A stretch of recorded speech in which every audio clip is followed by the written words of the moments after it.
আসসালামু আলাইকুম প্রিয় আপুরা, আমি doctor Rezwana Afrin Tania. Genesis clinical ব্যাচের আজকের ক্লাসে আমি আপনাদের সবাইকে আমন্ত্রণ জানাচ্ছি।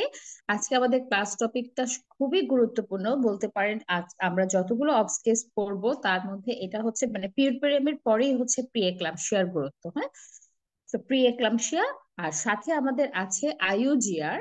আপনারা মনে রাখবেন যে আইইউজিআর অ্যাকচুয়ালি কেস হিসেবে কখনোই আসে না, কিন্তু আমরা আইইউজিআরটা এটার সাথে এই জন্য পড়ি কারণ হচ্ছে তাহলে কারণ কখনো কোরিলেশনে কিছু কোশ্চেন আসতে পারে।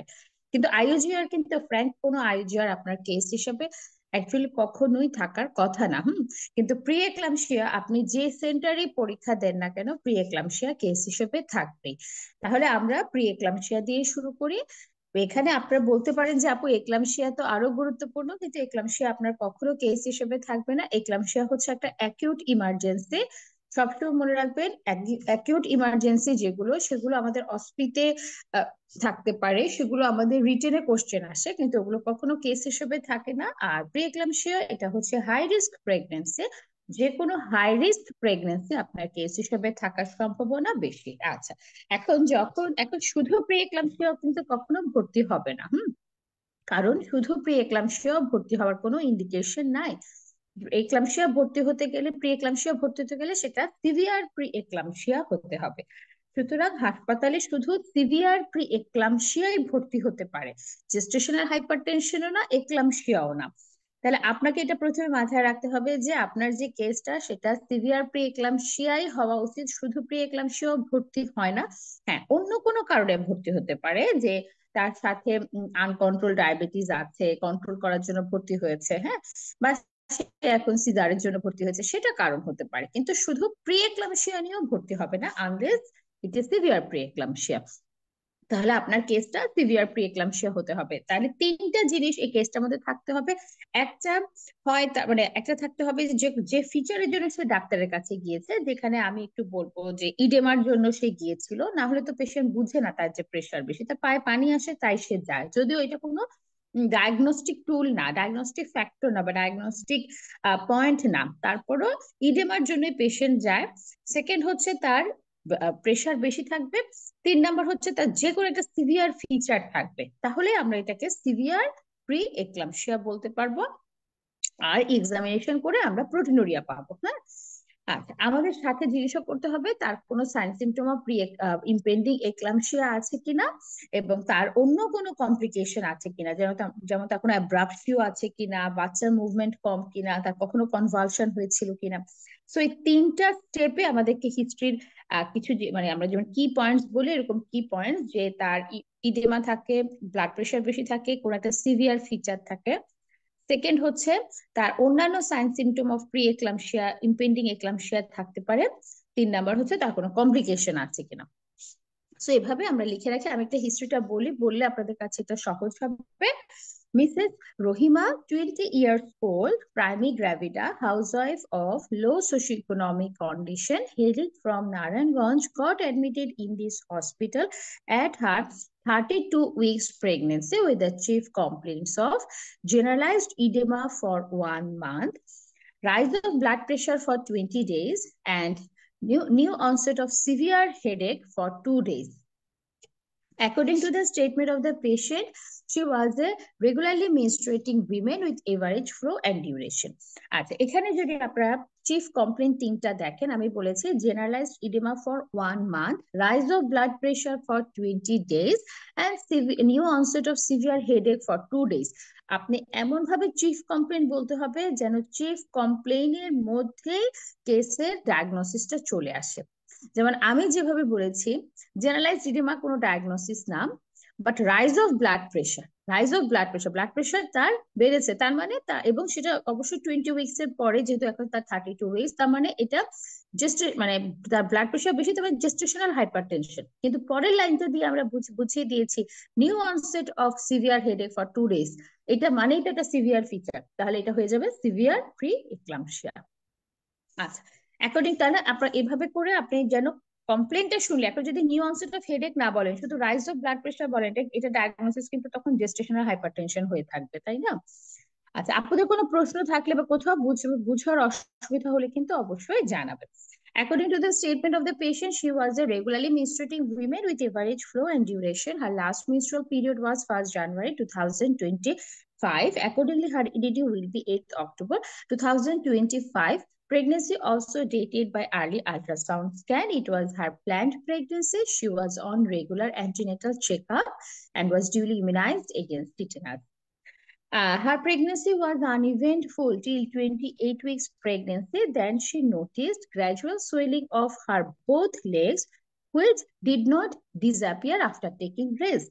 কারণ আমরা জানি প্রেগন্যান্সিতে যে ইডেমাটা হয় সেটা কিন্তু রেস্ট নিলে চলে যায়, কিন্তু এইটা যাবে না। For this reason, she went to local doctor and blood pressure was measured, which was quite high. She was advised with some medication, but despite taking medication, her blood pressure was not controlled. আচ্ছা, তারপর সে ঘরে বসে রয়েছে, ওষুধ খেয়ে খেয়ে বসে আছে। 2 days before admission, she developed severe headache in the frontal region. For this reason, she admitted in this hospital for further management. Now patient is taking tablet Levita twice daily, or name of the drug for further management. After initial management, patient was stable. Now her patient is taking tablet Levita 200 milligram twice daily but thrice daily, or name of the drug patient could not mention. সে যদি blood ওষুধের নাম বলতে না পারে, না বললেও হবে। আচ্ছা, এবার আমরা আসি তার অন্যান্য sign symptom of impending eclampsia আছে কিনা। যেমন patient gave no history of visual disturbance, epigastric pain, scanty micturition and insomnia, মানে বাকিগুলো নাই, হেডেক ছাড়া তার বাকিগুলো নাই। Patient gave no history of any convulsion, lower abdominal pain, less foetal movement or per vaginal bleeding. Regarding obstetric history, she is married for 4 years and couple used barrier method for contraception. She is previously normotensive, non-diabetic, non-smoker, no history of SLE, renal disease, or any other thrombotic disease. Regarding family history, both of her parents are hypertensive. Her bowel and bladder movement is normal. দেখেন, এটা হচ্ছে আমাদের পুরো তার হিস্ট্রিটা। এখন আসি examination. সবসময় মনে রাখবেন, এখানে লিখে রাখেন যে জেনারেল এক্সামিনেশনে প্রি এক্লাম্পসিয়াতে আপনাকে 3টা জিনিস এখানে আনতে হবে। একটা হচ্ছে বেডস বাড়তি আমরা জেনারেল এক্সামিনেশনে যা পড়ি তার বাড়তি 3টা জিনিস। একটা হচ্ছে বেড সাইড ইউরিন অ্যালবুমিন, একটা হচ্ছে নি জার্ক, একটা হচ্ছে ক্লোনাস। এই 3টা জিনিস আপনাকে আনতে হবে। আচ্ছা, এখন আমরা পুরো জেনারেল এক্সামিনেশন করলাম। আপনি কিন্তু এখানে যেহেতু পেশেন্ট অলরেডি ম্যানেজমেন্ট পেয়েছে, সে ভর্তি হওয়া এবং সে ওষুধ খাচ্ছে, এখন কিন্তু আপনি তার ব্লাড প্রেশার একদম নর্মাল পাবেন, 120-80ও পেতে পারেন। তখন আপনি একটু কনফিউজড হয়ে যাবেন, প্রেশার তো নর্মাল, এখন আমি কি বলবো, এখন আমি তো জানি না অন অ্যাডমিশন কত প্রেশার ছিল, তাই না? আপনি সবসময় এখন যে প্রেশারটা পাচ্ছেন সেটাই বলবেন, 120-80, 130-80 যেটাই থাকুক, অন মেডিকেশন এটা বলবেন। তখন ম্যাডাম জিজ্ঞাসা করতে পারে আপনাকে যে এখন আপনি প্রেশার কেন নর্মাল পেলেন, হ্যাঁ, তখন বলবেন যে ম্যাডাম পেশেন্ট ইনিশিয়াল ম্যানেজমেন্ট পেয়েছে এবং হচ্ছে এখন তার প্রেশারটা এই জন্য আমি স্টেবল পেয়েছি, হ্যাঁ, এবং এখন সে মেডিকেশনে আছে সেজন্য তার প্রেশারটা স্টেবল পেয়েছে। এটা নিয়ে অনেক আপনারা খুব কনফিউজড হয়ে যায় যে আমি প্রেশারটাকে কি বলবো। আচ্ছা, আর বেড সাইড ইউরিন অ্যালবুমিন এটা আপনি করবেন, এটা ওখানে ডিপস্টিক দেয়া থাকে, অথবা ডিপস্টিক নিজেরা কিনে নিয়ে যাবেন। নি জার্ক করতে হবে, বলতে হবে নি জার্ক প্রেজেন্ট, ক্লোনাস অ্যাবসেন্ট। তাহলে বেড সাইড ইউরিন অ্যালবুমিন 2+, নি জার্ক প্রেজেন্ট, ক্লোনাস অ্যাবসেন্ট। এখন আসি আমরা পার অ্যাবডোমিনাল এক্সামিনেশন। একটা প্রি এক্লাম্পসিয়াতে পার অ্যাবডোমিনাল এক্সামিনেশনে আপনি কোন জিনিসটা গুরুত্ব পায়, তো এভাবে যখন একদম খুব একটা জিনিস ধরে জিজ্ঞাসা করে তখন আমরা বলতে একটু দ্বিধাবোধ করি। এখানে অ্যাকচুয়াল হচ্ছে অ্যাব্রাপসিও হয়েছে কিনা, সেকেন্ড হচ্ছে অলিগোর কোনো ফিচার আপনি পান কিনা, এবং ফিটাল হার্ট রেটটা কত, এই 3টা জিনিস এখানে বেশি গুরুত্বপূর্ণ। সো আমরা বলবো abdomen uniformly enlarge with striae gravidarum linear diagram, uterus soft relaxed non tender, হ্যাঁ, তাতে আমরা বুঝাই দিলাম যে না, এটা অ্যাব্রাপসিও না। Symphysis fundal height 31 centimeter. There is a single fetus with longitudinal lie and cephalic presentation. Amniotic fluid seems to be adequate. On auscultation, fetal heart rate 144 beats per minute, which is regular. Parvaginal examination. Only inspection done, না করলেও অসুবিধা নেই, only inspection ডান। কেন inspection করেছে? কোনো vulval oedema আছে কিনা দেখার জন্য। So only inspection done, there is no vulval oedema, no per vaginal bleeding or discharge. So from history and clinical examination, my professional diagnosis, this is a case of primary gravida, 32 weeks pregnancy with severe pre-eclampsia. আচ্ছা, এটা হচ্ছে আমাদের history. So আপনি কেন এই কেসটাকে primi বলেছেন? কারণ patient primi, 32 weeks pregnancy. কেন সিভিয়ার প্রি এক্লাম্পসিয়া বলেছেন? কারণ পেশেন্টের 20 সপ্তাহের পরে প্রেশার ডেভেলপ করেছে, প্লাস পেশেন্টের ইউরিন অ্যালবুমিন পজিটিভ, এবং পেশেন্টের new onset of severe headache আছে, which is a sign of impending eclampsia, বা ওটা একটা সিভিয়ার ফিচার। সেই জন্য আমি বলেছি সিভিয়ার প্রি এক্লাম্পসিয়া। আপনাদের হিস্ট্রি নিয়ে কোনো প্রশ্ন আছে কিনা বলেন।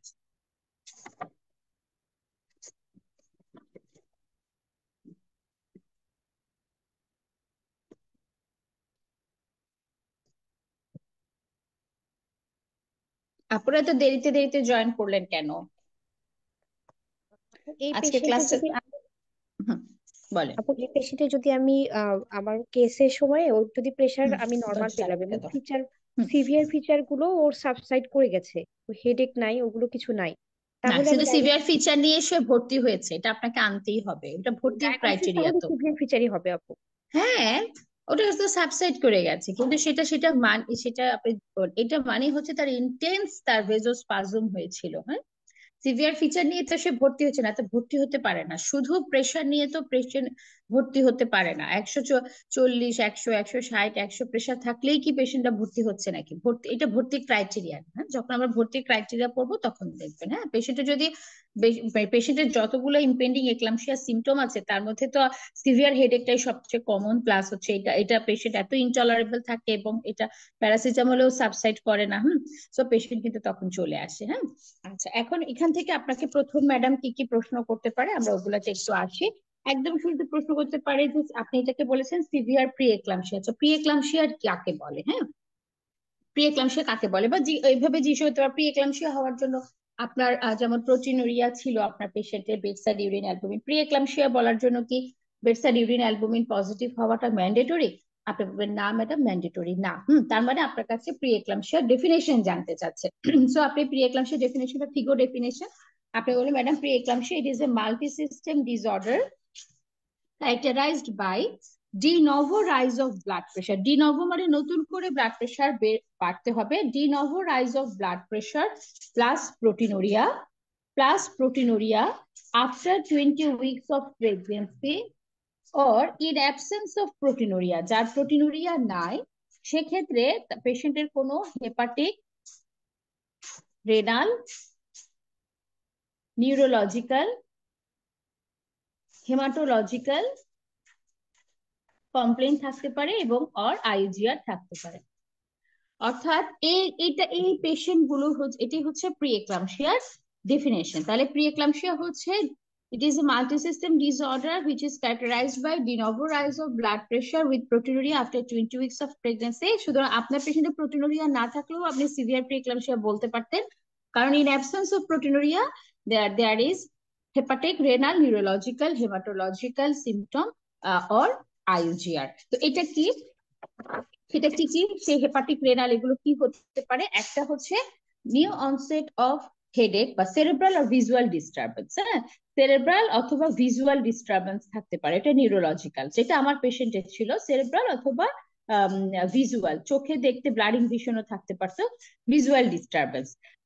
হেপাটিকের মধ্যে হচ্ছে যদি double rise of liver enzyme হয়, আগে যা লিভার এনজাইম ছিল তার থেকে, মানে বা লিভার এনজাইম নর্মালি যা থাকে 70 ইন্টারন্যাশনাল ইউনিট পার লিটারের চেয়ে যদি বেশি হয়। রেনাল হচ্ছে ক্রিয়েটিনিন, ক্রিয়েটিনিন যদি 1.1 গ্রাম মিলিগ্রাম পার ডিএল এর চেয়ে বেশি হয়, মিলিগ্রাম পার ডিএল এর চেয়ে বেশি হয়। হেমাটোলজিক্যাল হচ্ছে প্ল্যাটলেট কাউন্টটা যদি আপনার 1.5 লাখের চেয়ে কমে যায়, 1.5 লাখের চেয়ে কমে যায়, সেটা যদি আইইউজিআর থাকে, আইইউজিআর থাকে। আর এসিওজি তে আরেকটা বলেছে পালমোনারি ইডেমা যদি থাকে। হ্যাঁ, পালমোনারি ইডেমা যদি থাকে। সো এই হচ্ছে এটা এসইউজি তে বলেছে, এটা আবার ফিগোতে বা নাইসে বলেনি। তো এই হচ্ছে আপনার যদি এই সিমটম গুলো পেশেন্টের থেকে থাকে, তখন আচ্ছা তখন আপনাকে ম্যাডাম বলবে আচ্ছা ঠিক ঠিক আছে, তাহলে আপনার পেশেন্টের একটা সিভিয়ার প্রি এক্লাম্পসিয়া হলো। আচ্ছা, এখন আসি প্রি এক্লাম্পসিয়া কয় রকমের। প্রি এক্লাম্পসিয়া হচ্ছে দুই রকমের। একটা আগে যে আগের কনসেপ্টে প্রি এক্লাম্পসিয়া দুই রকমের ছিল, একটা ছিল মাইল্ড, একটা ছিল মাইল্ড, একটা ছিল সিভিয়ার। মাইল্ড এবং সিভিয়ার সেটা আমরা নির্ণয় করতাম কি দিয়ে, সেটা আমরা প্রেশারটা দিয়ে নির্ণয় করতাম। প্রেশার বেশি তাহলে সিভিয়ার, প্রেশার কম তাহলে মাইল্ড, এটা আগের কনসেপ্ট ছিল। প্রেশার বেশি বলতে 140/90 থেকে যদি 160/110 পর্যন্ত হয় সেটা মাইল্ড, আর 160/110 থেকে এটা এর বেশি এর সমান বা বেশি যখন হবে তখন সেটাকে আমরা বলতাম সিভিয়ার। এটা হচ্ছে প্রিভিয়াস কনসেপ্ট। নিউয়ার কনসেপ্টে বলেছে প্রেশার যাই হোক, প্রোটিনুরিয়া থাকুক বা না থাকুক, এই ফিচার গুলো যে কোনো একটা থাকলে তখন সিভিয়ার প্রি এক্লাম্পসিয়া, এগুলো থাকলে কখনোই আর মাইল্ড প্রি এক্লাম্পসিয়া হবে না। তো প্রি এক্লাম্পসিয়া আপনাকে খুব পার্টিকুলারলি জানতে হবে। প্রি এক্লাম্পসিয়া ডেফিনেশনটা আমি দুইবার বলেছি, এই ডেফিনেশনটা যেন ম্যাডামদের কাছে আপনারা খুব সুন্দর করে বলতে পারেন। আচ্ছা, এখন আপু, এখানে আরেকটা প্রশ্ন, হ্যাঁ বলেন। এখানে সিভিয়ার প্রি এক্লাম্পসিয়া যদি না হয়, যদি শুধু এক্লাম্পসিয়া হয় তাহলে ব্লাড প্রেশার রেজ থাকবে সাথে প্রোটিনিউরিয়া, তখন হ্যাঁ আমরা শুধু প্রি প্রি এক্লাম্পসিয়া। এক্লাম্পসিয়া করব। হ্যাঁ ওটা দুই রকম, হ্যাঁ, মাইল্ড এবং সিভিয়ার। জি। মানে প্রি এক্লাম্পসিয়া ডায়াগনোসিস হতে গেলে আমাকে প্রোটিনিউরিয়া থাকতে হবে, তাই না? মানে শুধু প্রি এক্লাম্পসিয়া, কোনো সিভিয়ারিটির কথা বলছি না। প্রি হুম, এক্লাম্পসিয়া হতে গেলে আমাকে হাইপারটেনশন প্লাস প্রোটিনিউরিয়া হতে হবে। প্রোটিনুরিয়া থাকতে হবে, হ্যাঁ। আচ্ছা, এটা সবচেয়ে সুন্দর আছে, এটা কিন্তু একদম দত্তের শুরুতে 5টা ডেফিনেশন আছে। হ্যাঁ, আপনারা চাইলেই ডেফিনেশনটা পড়তে পারেন। What is gestational hypertension, what is preeclampsia, হ্যাঁ, what is হ্যাঁ, এটা eclampsia, চার। what is chronic hypertension, what is preeclampsia and eclampsia superimposed on chronic hypertension, superimposed। হ্যাঁ, এই ছকটা যদি আপনারা না পড়েন তখন আপনাদের কাছে কনফিউজিং লাগবে। ছকটা যদি আপনি পড়েন আপনার কাছে খুব সহজ হয়ে হুম, যাবে। হুম। যেমন হোয়াট ইজ জেস্টেশনাল হাইপারটেনশন, 5টা criteria: rise of blood pressure more than 140/90 on 2 occasions 4 hours apart after 20 weeks of pregnancy in a previously normotensive women। তার মানে শুধু হাইপারটেনশনটা হচ্ছে জেস্টেশনাল হাইপারটেনশন। প্রি এক্লাম্পসিয়া হচ্ছে জেস্টেশনাল হাইপারটেনশনের সব ফিচার থাকতে হবে প্লাস তার প্রোটিনুরিয়া থাকতে হবে। আর যদি প্রোটিনুরিয়া না থাকে তাহলে তার সিভিয়ার ফিচার গুলো কিছু থাকতে হবে, তখন সেটা সরাসরি নাম হয়ে যাবে সিভিয়ার প্রি এক্লাম্পসিয়া। এক্লাম্পসিয়া হচ্ছে প্রি এক্লাম্পসিয়া প্লাস গ্র্যান্ড মল সিজার যদি থাকে তাহলে সেটাকে আপনি বলবেন এক্লাম্পসিয়া। ক্রনিক হাইপারটেনশন দুই ভাবে হয়, একটা হচ্ছে 20 সপ্তাহের আগে হাইপারটেনশন হলে ক্রনিক হাইপারটেনশন হবে, অথবা বিফোর প্রেগনেন্সি যদি হাইপারটেনশন থাকে সেটাও ক্রনিক হাইপারটেনশন হবে। আর superimpose pre eclampsia chronic hypertension মানে কি, অর্থাৎ পেশেন্টের আগে থেকে ক্রনিক হাইপারটেনশন ছিল, এখন সে প্রেগনেন্ট হয়েছে, এখন তার সুপার ইম্পোজ প্রি মানে তার প্রেগনেন্ট হওয়ার পরে প্রি এক্লাম্পসিয়া হয়েছে, আগে থেকে তার হাইপার টেনশন ছিল, তাহলে সেটা হচ্ছে মরার উপরে খাড়ার ঘা। তার মানে পেশেন্টের আগে থেকে ক্রনিক হাইপার টেনশন ছিল, এখন তার নতুন করে প্রোটিনুরিয়া হয়েছে, অথবা অ্যাগ্রাভেশন অফ ব্লাড প্রেশার তার এখন অনেক বেড়েছে, আগে সবসময় তার 130/80 এরকম থাকতো ওষুধ খেয়ে, এখন প্রেগনেন্সি হওয়ার পরে ওষুধ খেয়েও তার 180/110 এরকম হয়ে যাচ্ছে, অথবা তার কোনো অমিনাস সাইন ডেভেলপ করেছে। অবেনাস সাইন বলতে ওই যে সাইন অফ ইম্পেন্ডিং এক্লাম্পসিয়া গুলো, অথবা তার হেল্প সিনড্রোম ডেভেলপ করেছে, এইরকম যদি হয় পেশেন্ট তখন আমরা সেটাকে বলবো preeclampsia and eclampsia superimposed on chronic hypertension, বা preeclampsia superimposed on chronic hypertension. এই হচ্ছে প্রথমে 5টা ডেফিনেশন আপনাকে পড়ে নিতে হবে। আচ্ছা, এখন প্রথম ম্যাডাম যে আপনাকে সে প্রশ্ন করতে পারে যে আপনার পেশেন্টের প্রোটিনুরিয়া আপনি কিভাবে মেজার করেছেন, প্রোটিনুরিয়া সিগনিফিকেন্স কি। তো প্রোটিনুরিয়া নিয়ে আপনাকে কিছু বেসিক কোশ্চেন করতে পারে। হ্যাঁ, যে প্রোটিনুরিয়া আমরা এখানে ম্যাডাম এখানে আমরা ডায়াগনোসিসের জন্য আমাদের প্রয়োজন হয় এবং আমরা ক্যাটাগরাইজ করতে, হ্যাঁ, যেমন প্রোটিনুরিয়া থাকলে তো অবশ্যই সেটা প্রি এক্লাম্পসিয়া হবেই। হ্যাঁ, প্রোটিনুরিয়া না থাকলে অসুবিধা নেই, অন্যান্য ফিচার আছে কিনা আমরা খুঁজবো, কিন্তু প্রোটিনুরিয়া আছে মানে একটা পেশেন্ট প্রেশার বেশি প্রোটিনুরিয়া, সে তো প্রি এক্লাম্পসিয়ার নাম হবেই। হ্যাঁ, তো আমাদের ডায়াগনোসিসের জন্য আমাদের প্রোটিনুরিয়া খুবই প্রয়োজন। হ্যাঁ, প্লাস হচ্ছে প্রোটিনুরিয়া যত বেশি থাকে তত বেশি এটা ইন্ডিকেট করে যে রেনাল ডিসফাংশন। সো প্রগনোস্টিক এবং ডায়াগনস্টিক দুইটাই তার হচ্ছে সিগনিফিকেন্স আছে। আচ্ছা, এখন প্রোটিনুরিয়া আমরা কিভাবে ডায়াগনোসিস করতে পারি? ম্যাডাম দুই ভাবে ডায়াগনোসিস করতে পারি, একটা হচ্ছে কোয়ালিটেটিভ আর একটা হচ্ছে কোয়ান্টিটেটিভ। তো আপনি কি করেছেন ম্যাডাম? আমি ডিপস্টিক টেস্ট করেছি। এটা কি ধরনের ম্যাডাম? এটা কোয়ালিটেটিভ। হ্যাঁ, এগুলো কিন্তু বেসিক প্রশ্ন। আমরা যেটা করেছি ডিপস্টিক টেস্ট, সেটা হচ্ছে কোয়ালিটেটিভ টেস্ট। আচ্ছা, এটাতে কি ইন্ডিকেট করে? এটাতে 1+ ইন্ডিকেট করে হচ্ছে 0.3 গ্রাম। আমি কিন্তু বারবার বলি প্রোটিনুরিয়া কিন্তু গ্রামে, প্রোটিন গ্রাম। 0.3 গ্রাম পার লিটার। আপনি বলেছেন 2+, 2+ মানে কত? ম্যাডাম 2+ মানে হচ্ছে 1 গ্রাম পার লিটার। এটা যদি 3+ হতো, 3+ মানে হচ্ছে 3 গ্রাম পার লিটার। তাহলে আপনি যেটা বলেছেন সেটা বেশি মনে রাখবেন। আর 4+ মানে হচ্ছে 10 গ্রাম পার লিটার। 10 গ্রাম পার কত থেকে আমরা প্রোটিনুরিয়া ধরি? 0.3 গ্রাম পার লিটার থেকে ধরি। 0.3 গ্রাম পার লিটার মানে 1+ মানেই হচ্ছে 0.3 গ্রাম পার লিটার, এখান থেকে প্রোটিনুরিয়া। যখন ডিপস্টেক পজিটিভ হয় তখন আমাদের কি করণীয়? ডিপস্টেক পজিটিভ হলে আমাদের কোয়ান্টিটেটিভ টেস্ট করার ইন্ডিকেশন হয়। কোয়ান্টিটেটিভ টেস্ট আমরা কিভাবে করি? এটা আমরা ইউরিনারি প্রোটিন ক্রিয়েটিনিন রেশিও দেখি, অথবা ইউরিনারি অ্যালবুমিন ক্রিয়েটিনিন রেশিও দেখি। ইউরিনারি প্রোটিন ক্রিয়েটিনিন রেশিও যদি 30 মিলিগ্রাম পার ডিএল এর চেয়ে বেশি হয়, অথবা অ্যালবুমিন ক্রিয়েটিনিন রেশিও যদি 8 মিলিগ্রাম পার ডিএল এর চেয়ে বেশি হয়, সেটা কোয়ান্টিটেটিভ টেস্ট।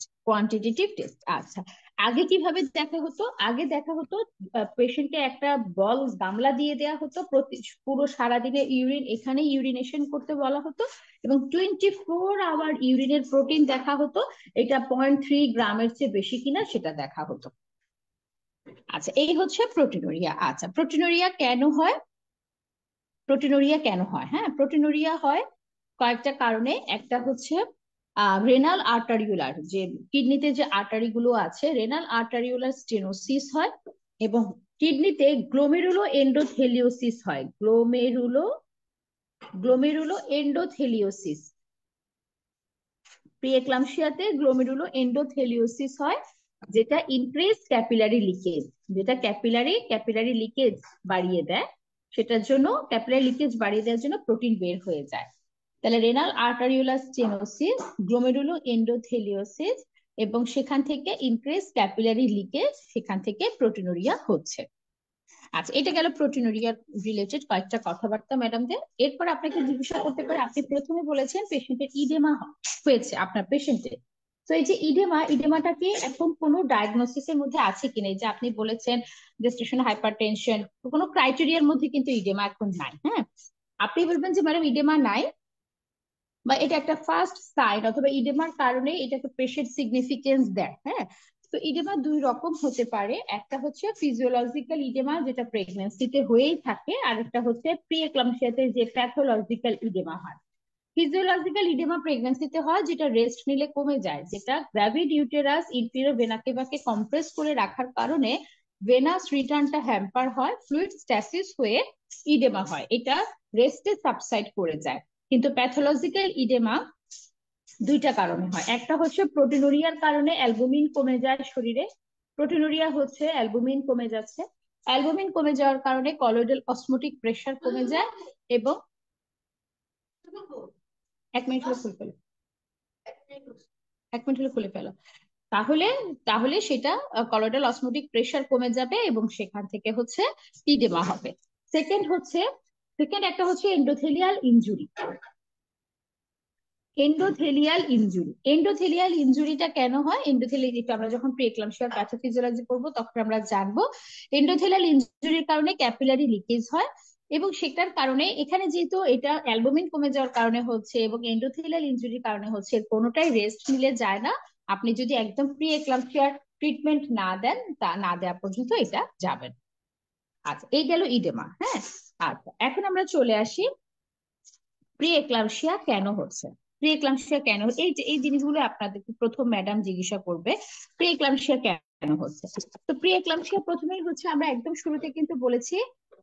শুরুতে বলেছি যে এটা হচ্ছে এক্সাক্ট কারণটা আননোন। হ্যাঁ, it is a multisystem disorder of unknown aetiology. হ্যাঁ, তারপরেও কয়েকটা কারণ এখানে ধরা হয়। একটা হচ্ছে failure of trophoblastic infection, trophoblastic ইনফেকশনটা আমি আপনাদের বলবো। Failure of trophoblastic invasion. Second একটা কারণ হতে পারে ভেজোকনস্ট্রিকশন কেন হয়? ভেজোকনস্ট্রিকশন হয় কারণ প্রিএক্লাম্পসিয়াতে ভেজোকনস্ট্রিক্টিং এজেন্ট গুলো বেড়ে যায়, ভেজোডাইলেটিং এজেন্ট গুলো শরীরে কমে যায়। ভেজোকনস্ট্রিক্টিং এজেন্ট যেমন এনজিওটেনসিন 2, এন্ডোথেলিন, থ্রম্বোক্সিন A2, এই জিনিসগুলো বেড়ে যায়, এগুলো ভেজোকনস্ট্রিক্টিং এজেন্ট। এবং শরীর থেকে ডাইলেটিং এজেন্ট গুলো কমে যায়, যেমন নাইট্রিক অক্সাইড, প্রোস্টাসাইক্লিন, হ্যাঁ, এগুলো হচ্ছে কমে যায়, এই জন্য ভেজোকনস্ট্রিকশন হয়। আচ্ছা, ভেজোকনস্ট্রিকশন হলে সেলগুলো যখন যাবে, সেলগুলো এন্ডোথেলিয়াল ইনজুরি করতে করতে যায়। তো এন্ডোথেলিয়াল ইনজুরি। আচ্ছা, এখন যখন ভেজোকনস্ট্রিকশন হয়, এন্ডোথেলিয়াল ইনজুরি হয়, ওখানে oxygen derive free radicals release হয় এবং কিছু ইনফ্লামেটরি মেডিয়েটরস রিলিজ হয়, সেগুলো আরো ফার্দার এন্ডোথেলিয়াল ড্যামেজ করে। এই হচ্ছে মেইন মেকানিজম। এটা ছাড়াও দর্দ দেখবেন আরো কিছু কারণ আছে যেগুলো খুবই লেস ইম্পর্টেন্ট, যেমন প্রাইমিদের কেন বেশি হয়, কারণ প্রাইমিরা হচ্ছে ইমিউনোলজিক্যালি ইনটলারেন্ট। ওরা first time expose to chorionic villi, এই জন্য ওদের বেশি হবে। আচ্ছা, কেন? জেনেটিক প্রিডিসপোজিশনও আছে, যে কারণে যার ফ্যামিলি হিস্ট্রি আছে প্রিএক্লাম্পসিয়া হওয়ার অথবা হাইপারটেনশন আছে, তাদের বেশি হবে।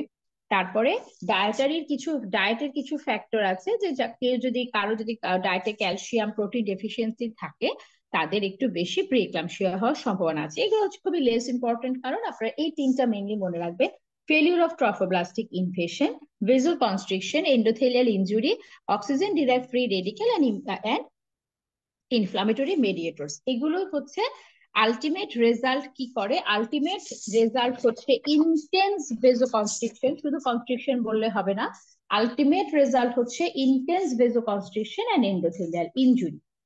এটা এখানে বক্সে লিখে রাখবেন। আলটিমেট রেজাল্ট হচ্ছে ইন্টেন্স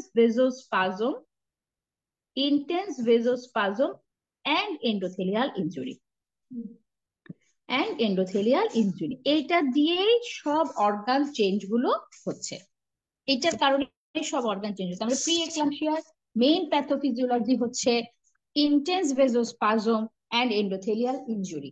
আচ্ছা, এখন একটা প্রশ্ন করতে পারে যে 20 সপ্তাহের পরেই কেন আপনার প্রিএক্লাম্পসিয়া হলো, আগে কেন হলো না? তো এটার উত্তরটাও আমরা এইভাবে দিতে পারবো, এই যে ফেলিউর অফ ট্রফোব্লাস্টিক ইনফেকশন হচ্ছে এটার কারণ।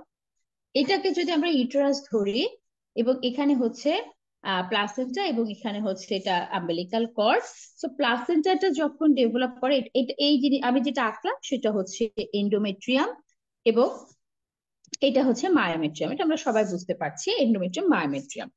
তো এই যে প্লাসেন্টার সার্কুলেশন বেড়ে যাওয়ার জন্য ইউটেরাইন আর্টারির যে ব্রাঞ্চ গুলো এখানে আসে, তো এই ব্রাঞ্চ গুলো কি হয়, এই নর্মাল ব্লাড ভেসেলের যে লাইনিং এপিথেলিয়াম থাকে, সেটাকে বলা হচ্ছে এন্ডোথেলিয়াম। তো এই এন্ডোথেলিয়াম গুলো যদি থাকে, এরকম এন্ডোথেলিয়াম যদি থাকে, তো এন্ডোথেলিয়াম গুলো খুব বেশি এক্সপান্ড করতে পারে না, তো দেখা যায় ওরা তো বেশি ব্লাড সাপ্লাই দিতে পারে না। তখন এটা একদমই মানে এটা কি আল্লাহ প্রদত্ত যে এই এন্ডোথেলিয়াম গুলো ট্রফোব্লাস্ট দিয়ে রিপ্লেসড হয়। এখানে ভেতর ট্রফোব্লাস্ট ঢুকে যায়, কারণ ট্রফোব্লাস্ট খুব ইলাস্টিক, এরকম ট্রফোব্লাস্ট ঢুকে যায়। ট্রফোব্লাস্ট ঢুকলে ভেসেল গুলো খুব ডাইলেট করতে পারে। তাহলে যদি শুধু এন্ডোথেলিয়াম থেকে থাকে, তাহলে ভেসেল গুলো হয়ে যাবে হাই রেজিস্ট্যান্ট লো ফ্লো। আর যদি ট্রফোব্লাস্ট দিয়ে ইনফেকশন হয়, তখন হয়ে যাবে এগুলো লো রেজিস্ট্যান্ট হাই ফ্লো। আচ্ছা, এই যে ট্রফোব্লাস্টিক ইনফেকশন, এটা দুইবারে হয়। একটা হচ্ছে 10 থেকে 12 সপ্তাহের সময় হবে, যখন এটা ডেসিডুয়াতে থাকবে, মানে এন্ডোমেট্রিয়ামে থাকবে। আর আরেকটা হবে 16 থেকে 18 সপ্তাহে, যখন এটা ডেসিডুয়াল মায়োমেট্রিয়াল জাংশনে যাবে তখন।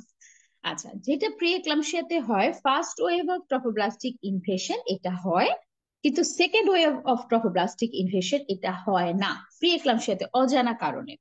এই জন্য ভেসেল গুলো আলটিমেটলি হাই রেজিস্ট্যান্ট লো ফ্লো হয়ে যায়, ব্লাড সার্কুলেশন কমে যায়, এবং তখন বাচ্চার আইউজিআর হয় এবং তার যে বাকি সিমটম গুলো সেগুলো ডেভেলপ করে। সো এটা হচ্ছে কেন হবে তাহলে প্রিএক্লাম্পসিয়া। প্রিএক্লাম্পসিয়া হবে failure of trophoblast, second wave of trophoblastic invasion. এখন এটা 16 থেকে 18 সপ্তাহের সময় হয়, আর সিমটমটা প্রকাশ পায় 20 সপ্তাহের পরে গিয়ে। এই জন্য প্রিএক্লাম্পসিয়া কখনো 20 সপ্তাহের আগে প্রিএক্লাম্পসিয়া হবে না, কারণ প্যাথোফিজিওলজিটাই 20 সপ্তাহের পরে গিয়ে ডেভেলপ করবে। বুঝা গেছে? আপনাদের কাছে ক্লিয়ার?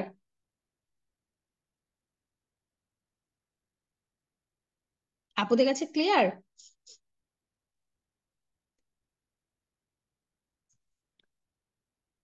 কথা বলতে হবে তারপরে।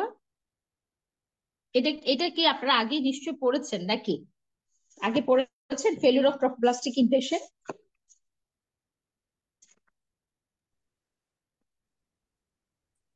আপু লাস্টের কথাটা আবার একটু বলেন, ওই যে 16 থেকে 18 সপ্তাহ তো মানে প্লাসেন্টাল ফর্মেশনটা কমপ্লিট হয়, তারপর প্লাসেন্টাল কি যেন ফর্মেশনের সাথে বললেন? এর সম্পর্ক নেই আপু। প্লাসেন্টাল ফর্মেশনের সাথে এটা সম্পর্ক না, এটা সম্পর্ক হচ্ছে ট্রফোব্লাস্টিক ইনভেশনের সাথে। ট্রফোব্লাস্টিক ইনভেশনটা 16 থেকে 18 সপ্তাহের মধ্যে, 18 সপ্তাহের সময় হয়। তো এটা যাদের হবে না, যাদের হয় না, তাদেরই তো প্রিএক্লাম্পসিয়া হবে। এজন্য 20 সপ্তাহের পরে গিয়ে আপনি প্রেশার বেশি পাবেন। ও,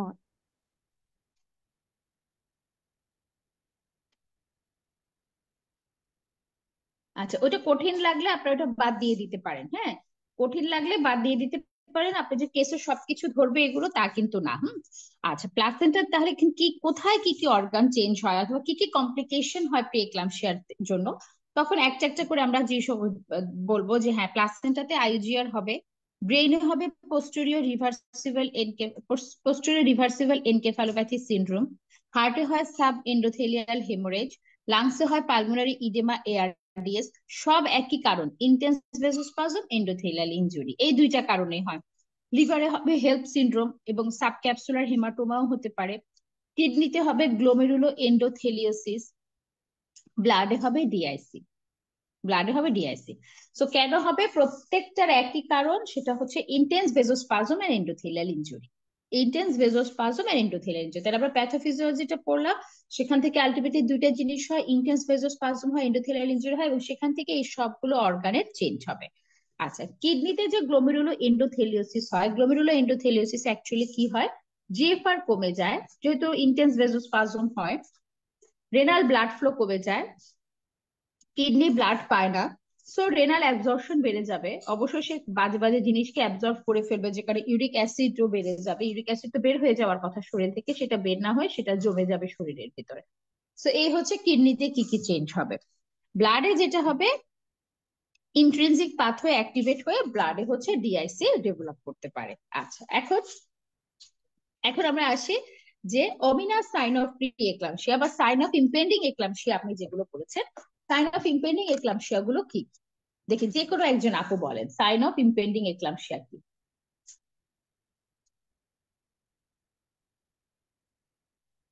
যে কোনো একজন বলেন।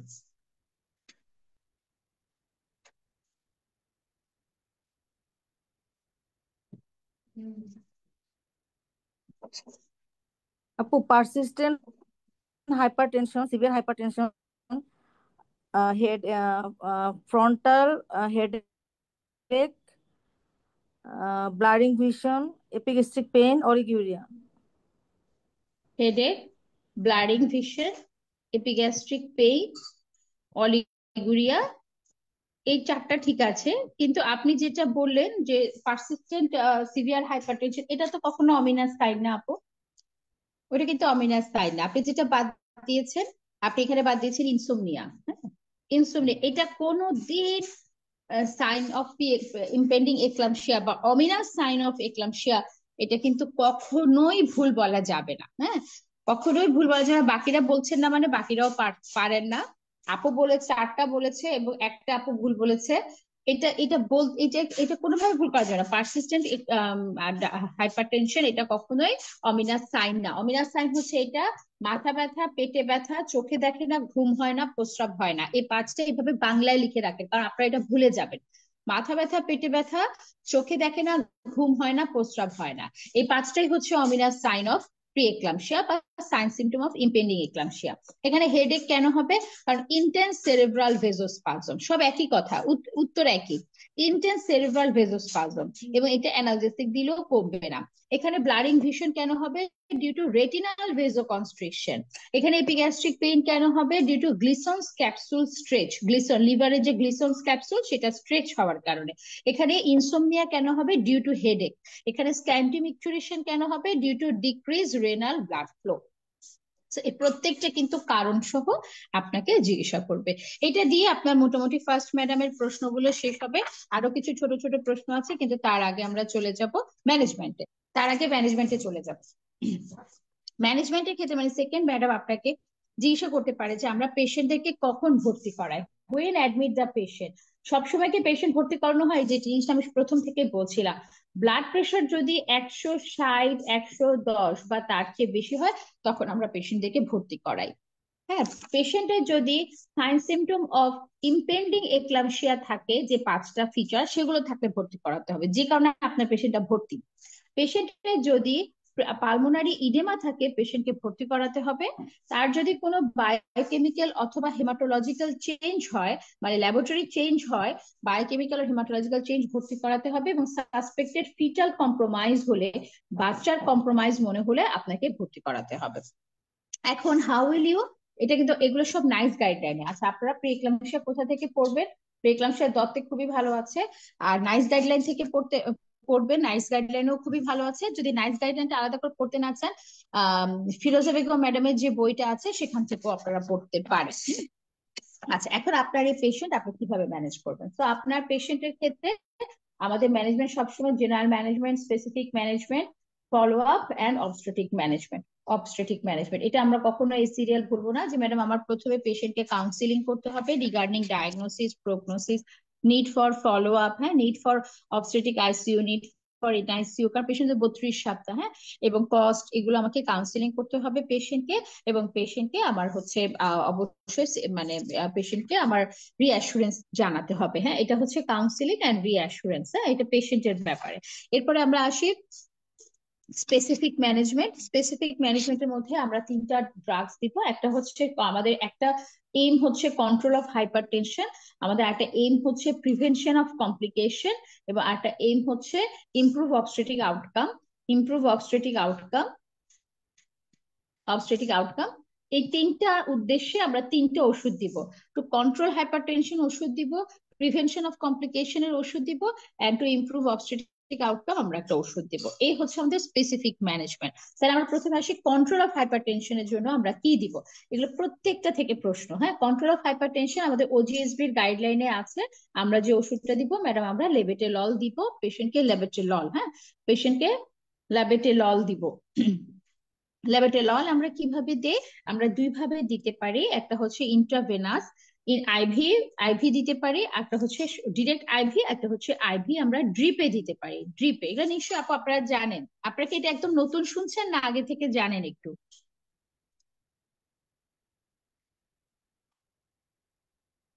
আপনারা একটু কথা বলতে হবে। আপনারা কিন্তু প্রথম ক্লাসে খুবই অ্যাক্টিভ ছিল সবাই। আজকে একটা এত গুরুত্বপূর্ণ একটা ক্লাস, কিন্তু আজকে আপনাদের রেসপন্স খুব পুয়ার। আপু, আমি একটু অন্যজনের সাথে কথা বলছিলাম, আপনি কোশ্চেন করেন আপু। হ্যাঁ, আরেকবার আমি কাইন্ডলি। বলতে আমি বলতে চাচ্ছি আপনারা কি ওজিএসবি গাইডলাইনে যে আম, হ্যাঁ, ওজিএসবি থেকে আমরা লেবরেটরি ডোজটা পড়েছিলাম। পড়েছেন? হুম। পড়েছেন, আচ্ছা ঠিক আছে।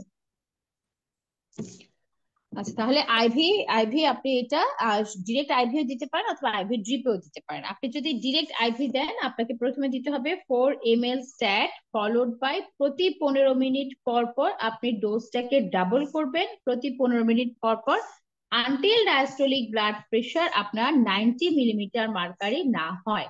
আনটিল ডায়াস্টোলিক ব্লাড প্রেশার আপনার 90 মিলিমিটার না হয়। আইভি ড্রিপ মানে হচ্ছে আপনি 250 ml নর্মাল স্যালাইনের মধ্যে 250 মিলিগ্রাম লেবেট্রিলল দিবেন, এবং সেটা 6 ড্রপস পার মিনিটে আপনি শুরু করবেন।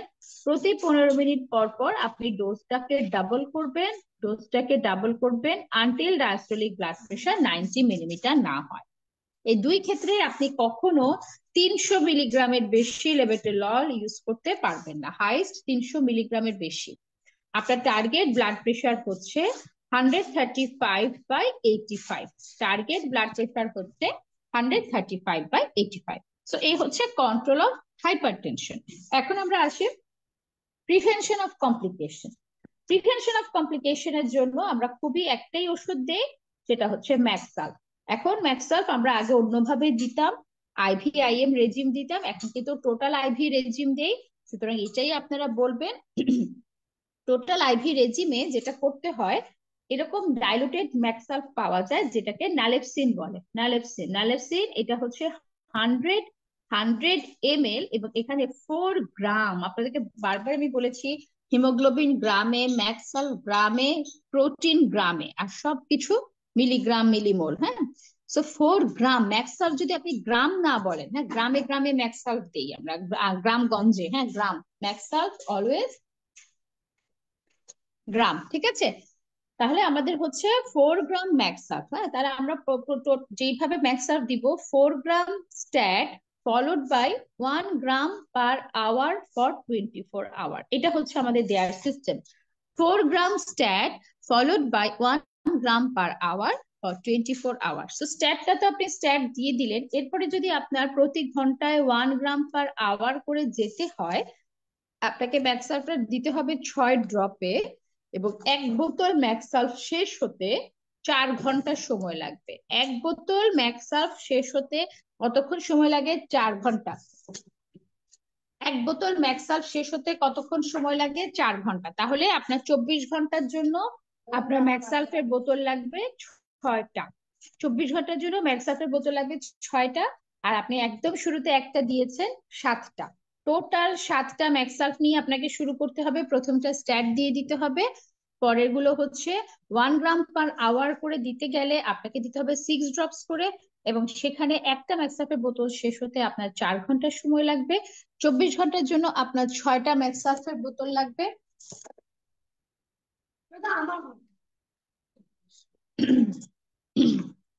টোটাল 7টা।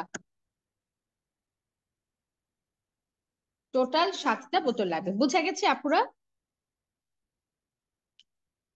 বুঝতে পেরেছেন?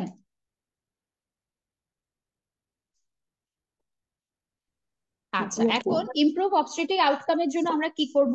অবস্টেটিক আউটকাম বাড়ানোর জন্য আমরা দিব হচ্ছে স্টেরয়েড। হ্যাঁ, স্টেরয়েড আপনি বিটামিথাজোন দিতে পারেন, ডেক্সামিথাজোন দিতে পারেন। Betamethasone 12 milligram 24 hours apart 2 doses, and dexamethasone 6 milligram 12 hours apart 4 doses. এই হচ্ছে আমাদের পেশেন্টের স্পেসিফিক ম্যানেজমেন্ট। আচ্ছা, আপু নেলেপসিনের ফার্স্ট ব্যাগটা কি রানিং চলে যাবে না? রানিং চলে যাবে, রানিং চলে যাবে সেটা। আচ্ছা, আপনাদেরকে অনেক সময় এখানে ম্যাডামরা একটু প্র্যাকটিক্যাল নলেজের জন্য জিজ্ঞাসা করে লেবেকার্ডের বোতল দেখেছো কিনা, সেটাতে কতটুকু থাকে। তো একটা 10 ml এর লেবেটার যে বোতলগুলো, সেখানে কিন্তু 50 মিলিগ্রাম থাকে। এগুলো আপনাদের একটু জানতে হবে, এগুলো একটু জানতে হবে। হ্যাঁ,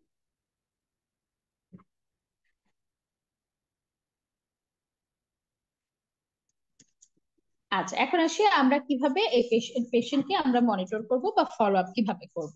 ফলো আপ অবশ্যই আমাদেরকে হিস্ট্রি নিতে হবে, এক্সামিনেশন করতে হবে, ইনভেস্টিগেশন করতে হবে। হিস্ট্রিতে আমরা পেশেন্টকে জিজ্ঞাসা করব পেশেন্টের কোনো সিমটম আছে কিনা, তার এখন কোনো অন্য কোনো অমিনাস সাইন ডেভেলপ করেছে কিনা, তার বাচ্চার মুভমেন্ট ঠিক আছে কিনা। সো বাচ্চার মুভমেন্ট জিজ্ঞাসা করবো, এবং অন্য কোনো অমিনাস সাইন আছে কিনা জিজ্ঞাসা করব। এক্সামিনেশনে আমরা তার ব্লাড প্রেশার দেখবো, ফিটাল হার্ট রেট দেখবো, প্রতিদিন আমরা ইউরিন অ্যালবুমিন চেক করবো, প্রতিদিন ইউরিন অ্যালবুমিন প্রতিদিন চেক করব। এটা ছাড়া আমরা তার কিছু ইনভেস্টিগেশন করতে দিব। ইনভেস্টিগেশন গুলো কি? যেমন CBC, liver function test, renal function test, coagulation profile. এগুলো মায়ের জন্য।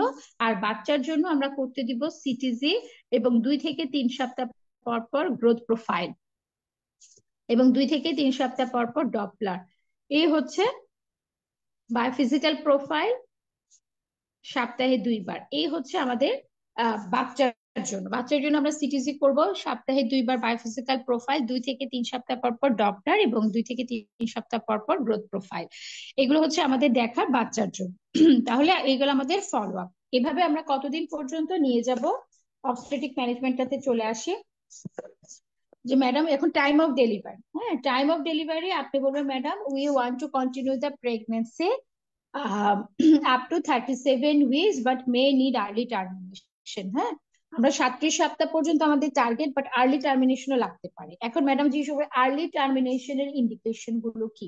এটা একদম হুবহু নাইস গাইডলাইনের প্রশ্ন। হ্যাঁ, এটা প্রথম কথা হচ্ছে আপনি 3টা অ্যান্টি হাইপারটেনসিভ দিয়েও যদি পেশেন্টের ব্লাড প্রেশার কন্ট্রোল না হয়, ব্লাড প্রেশার কিন্তু কন্ট্রোল হতে হবে। হ্যাঁ, এক্লাম্পসিয়া যদি হয়ে যায়, পেশেন্ট যদি অ্যাব্রাক্সিও হয়ে যায়, আপনি অপেক্ষা করতে পারবেন না। অক্সিজেন স্যাচুরেশন 90%-এর চেয়ে কমে যায়, ফিটাল ডিস্ট্রেস ডেভেলপ করে, ফিটাল ডেথ হয়ে যায়, আপনি যদি ল্যাবে কোনো অ্যাবনর্মালিটি পান এবং ডপলারে চেঞ্জ পান, ল্যাব অ্যাবনর্মালিটি অথবা ডপলারে চেঞ্জ যদি পান, তাহলে আপনাকে এটা টার্মিনেট করতে হবে। সো আমাদের যদি এগুলো সব ভালো থাকে আমরা পেশেন্টকে 37 সপ্তাহ পর্যন্ত নিয়ে যেতে পারবো। আচ্ছা, এখন আসি আমরা মোড অফ ডেলিভারি। অবশ্যই vaginal delivery prefer, caesarean section only for obstetric indication, place of delivery tertiary health care hospital. আচ্ছা, কেয়ার ডিউরিং লেবার, লেবারের সময় কি আলাদা কিছু কেয়ার নিবেন? তখন আপনি বলতে পারেন যে ম্যাডাম লেবারের সময় আমরা পেশেন্টে হচ্ছে আমরা অ্যানালজেসিয়া দিব, অ্যানালজেসিয়া দিব এবং হচ্ছে পেশেন্টকে আমরা সেকেন্ড স্টেজটা কাট শর্ট করব। সেকেন্ড স্টেজে একটু কাট শর্ট করতে হয়, একটু মানে এটাকে কি বলে, কাট শর্ট। হ্যাঁ, কাট শর্ট করব।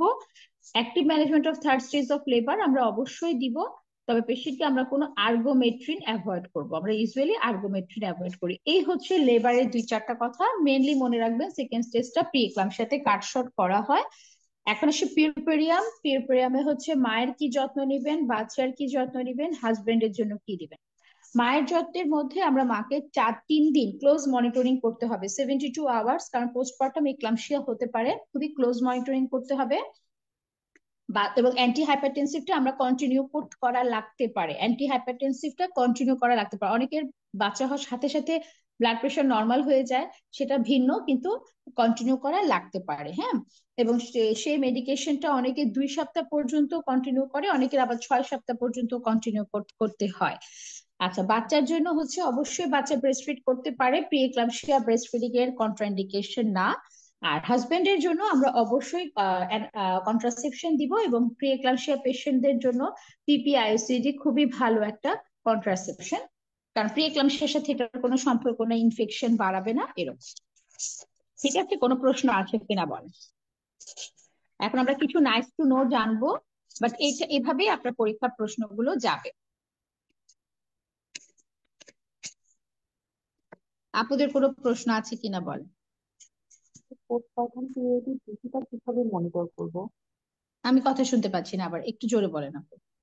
পোস্টপার্টাম পিরিয়ডে বেশিটা কিভাবে মেজার করব, কতক্ষণ পর পর? পোস্টপার্ট আপনি 4 ঘন্টা পর পর, যে কোনো ব্লাড প্রেশার 4 ঘন্টা পর পর। কি আপু?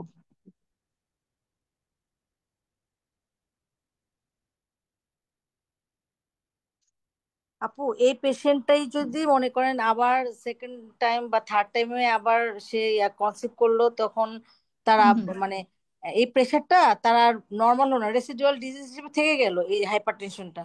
তারপরে আমার যেটা কেস ছিল পিপেরিয়ামে, সে হলো সুপার ইম্পোজ প্রি এক্লাম্পসিয়ানে ভর্তি হলো। তো এইটার সুপার ইম্পোজ প্রি এক্লাম্পসিয়ার হবে ক্রনিক হাইপারটেনশন, আর এটা হবে এটা কি হাইপারটেনশন হবে, ওই যে রেসিডুয়াল ডিজিজ যেটা থাকলো, আগেও হয়েছিল এবারও হলো, তাহলে সেটা কি ক্রনিক হাইপারটেনশন হবে? না না, এরপরে ওর কি 2 প্রেগনেন্সির মাঝখানে ছিল? হ্যাঁ, 2 প্রেগনেন্সির তাহলে মাঝখানে ক্রনিক ছিল। হাইপারটেনশন, 100% ক্রনিক হ্যাঁ হাইপারটেনশন। এখন এবার তার কি, এবারে প্রেগনেন্সি থেকে তার প্রিএক্লাম্পসিয়া নিয়ে ভর্তি হয়েছে সে। হ্যাঁ হ্যাঁ হ্যাঁ হ্যাঁ, হ্যাঁ, প্রিএক্লাম্পসিয়া তাহলে নিয়ে তার ভর্তি এটা হয়েছে। হবে এখন এখন তার এটার নাম হয়ে যাবে preeclampsia superimposed on chronic hypertension. Puerperium ছিল অবশ্য কেসটা, মানে তার সিজার হয়েছে, হুম, সিজার তার এটাই থাকবে, পিউপেরিয়াম হ্যাঁ হলেও হ্যাঁ কি তার ডায়াগনোসিস এটাই হবে না, মানে এই যে chronic hypertension, superimpose preeclampsia on chronic hypertension. না, এখন আপনি পেশেন্টকে কিভাবে পাচ্ছেন?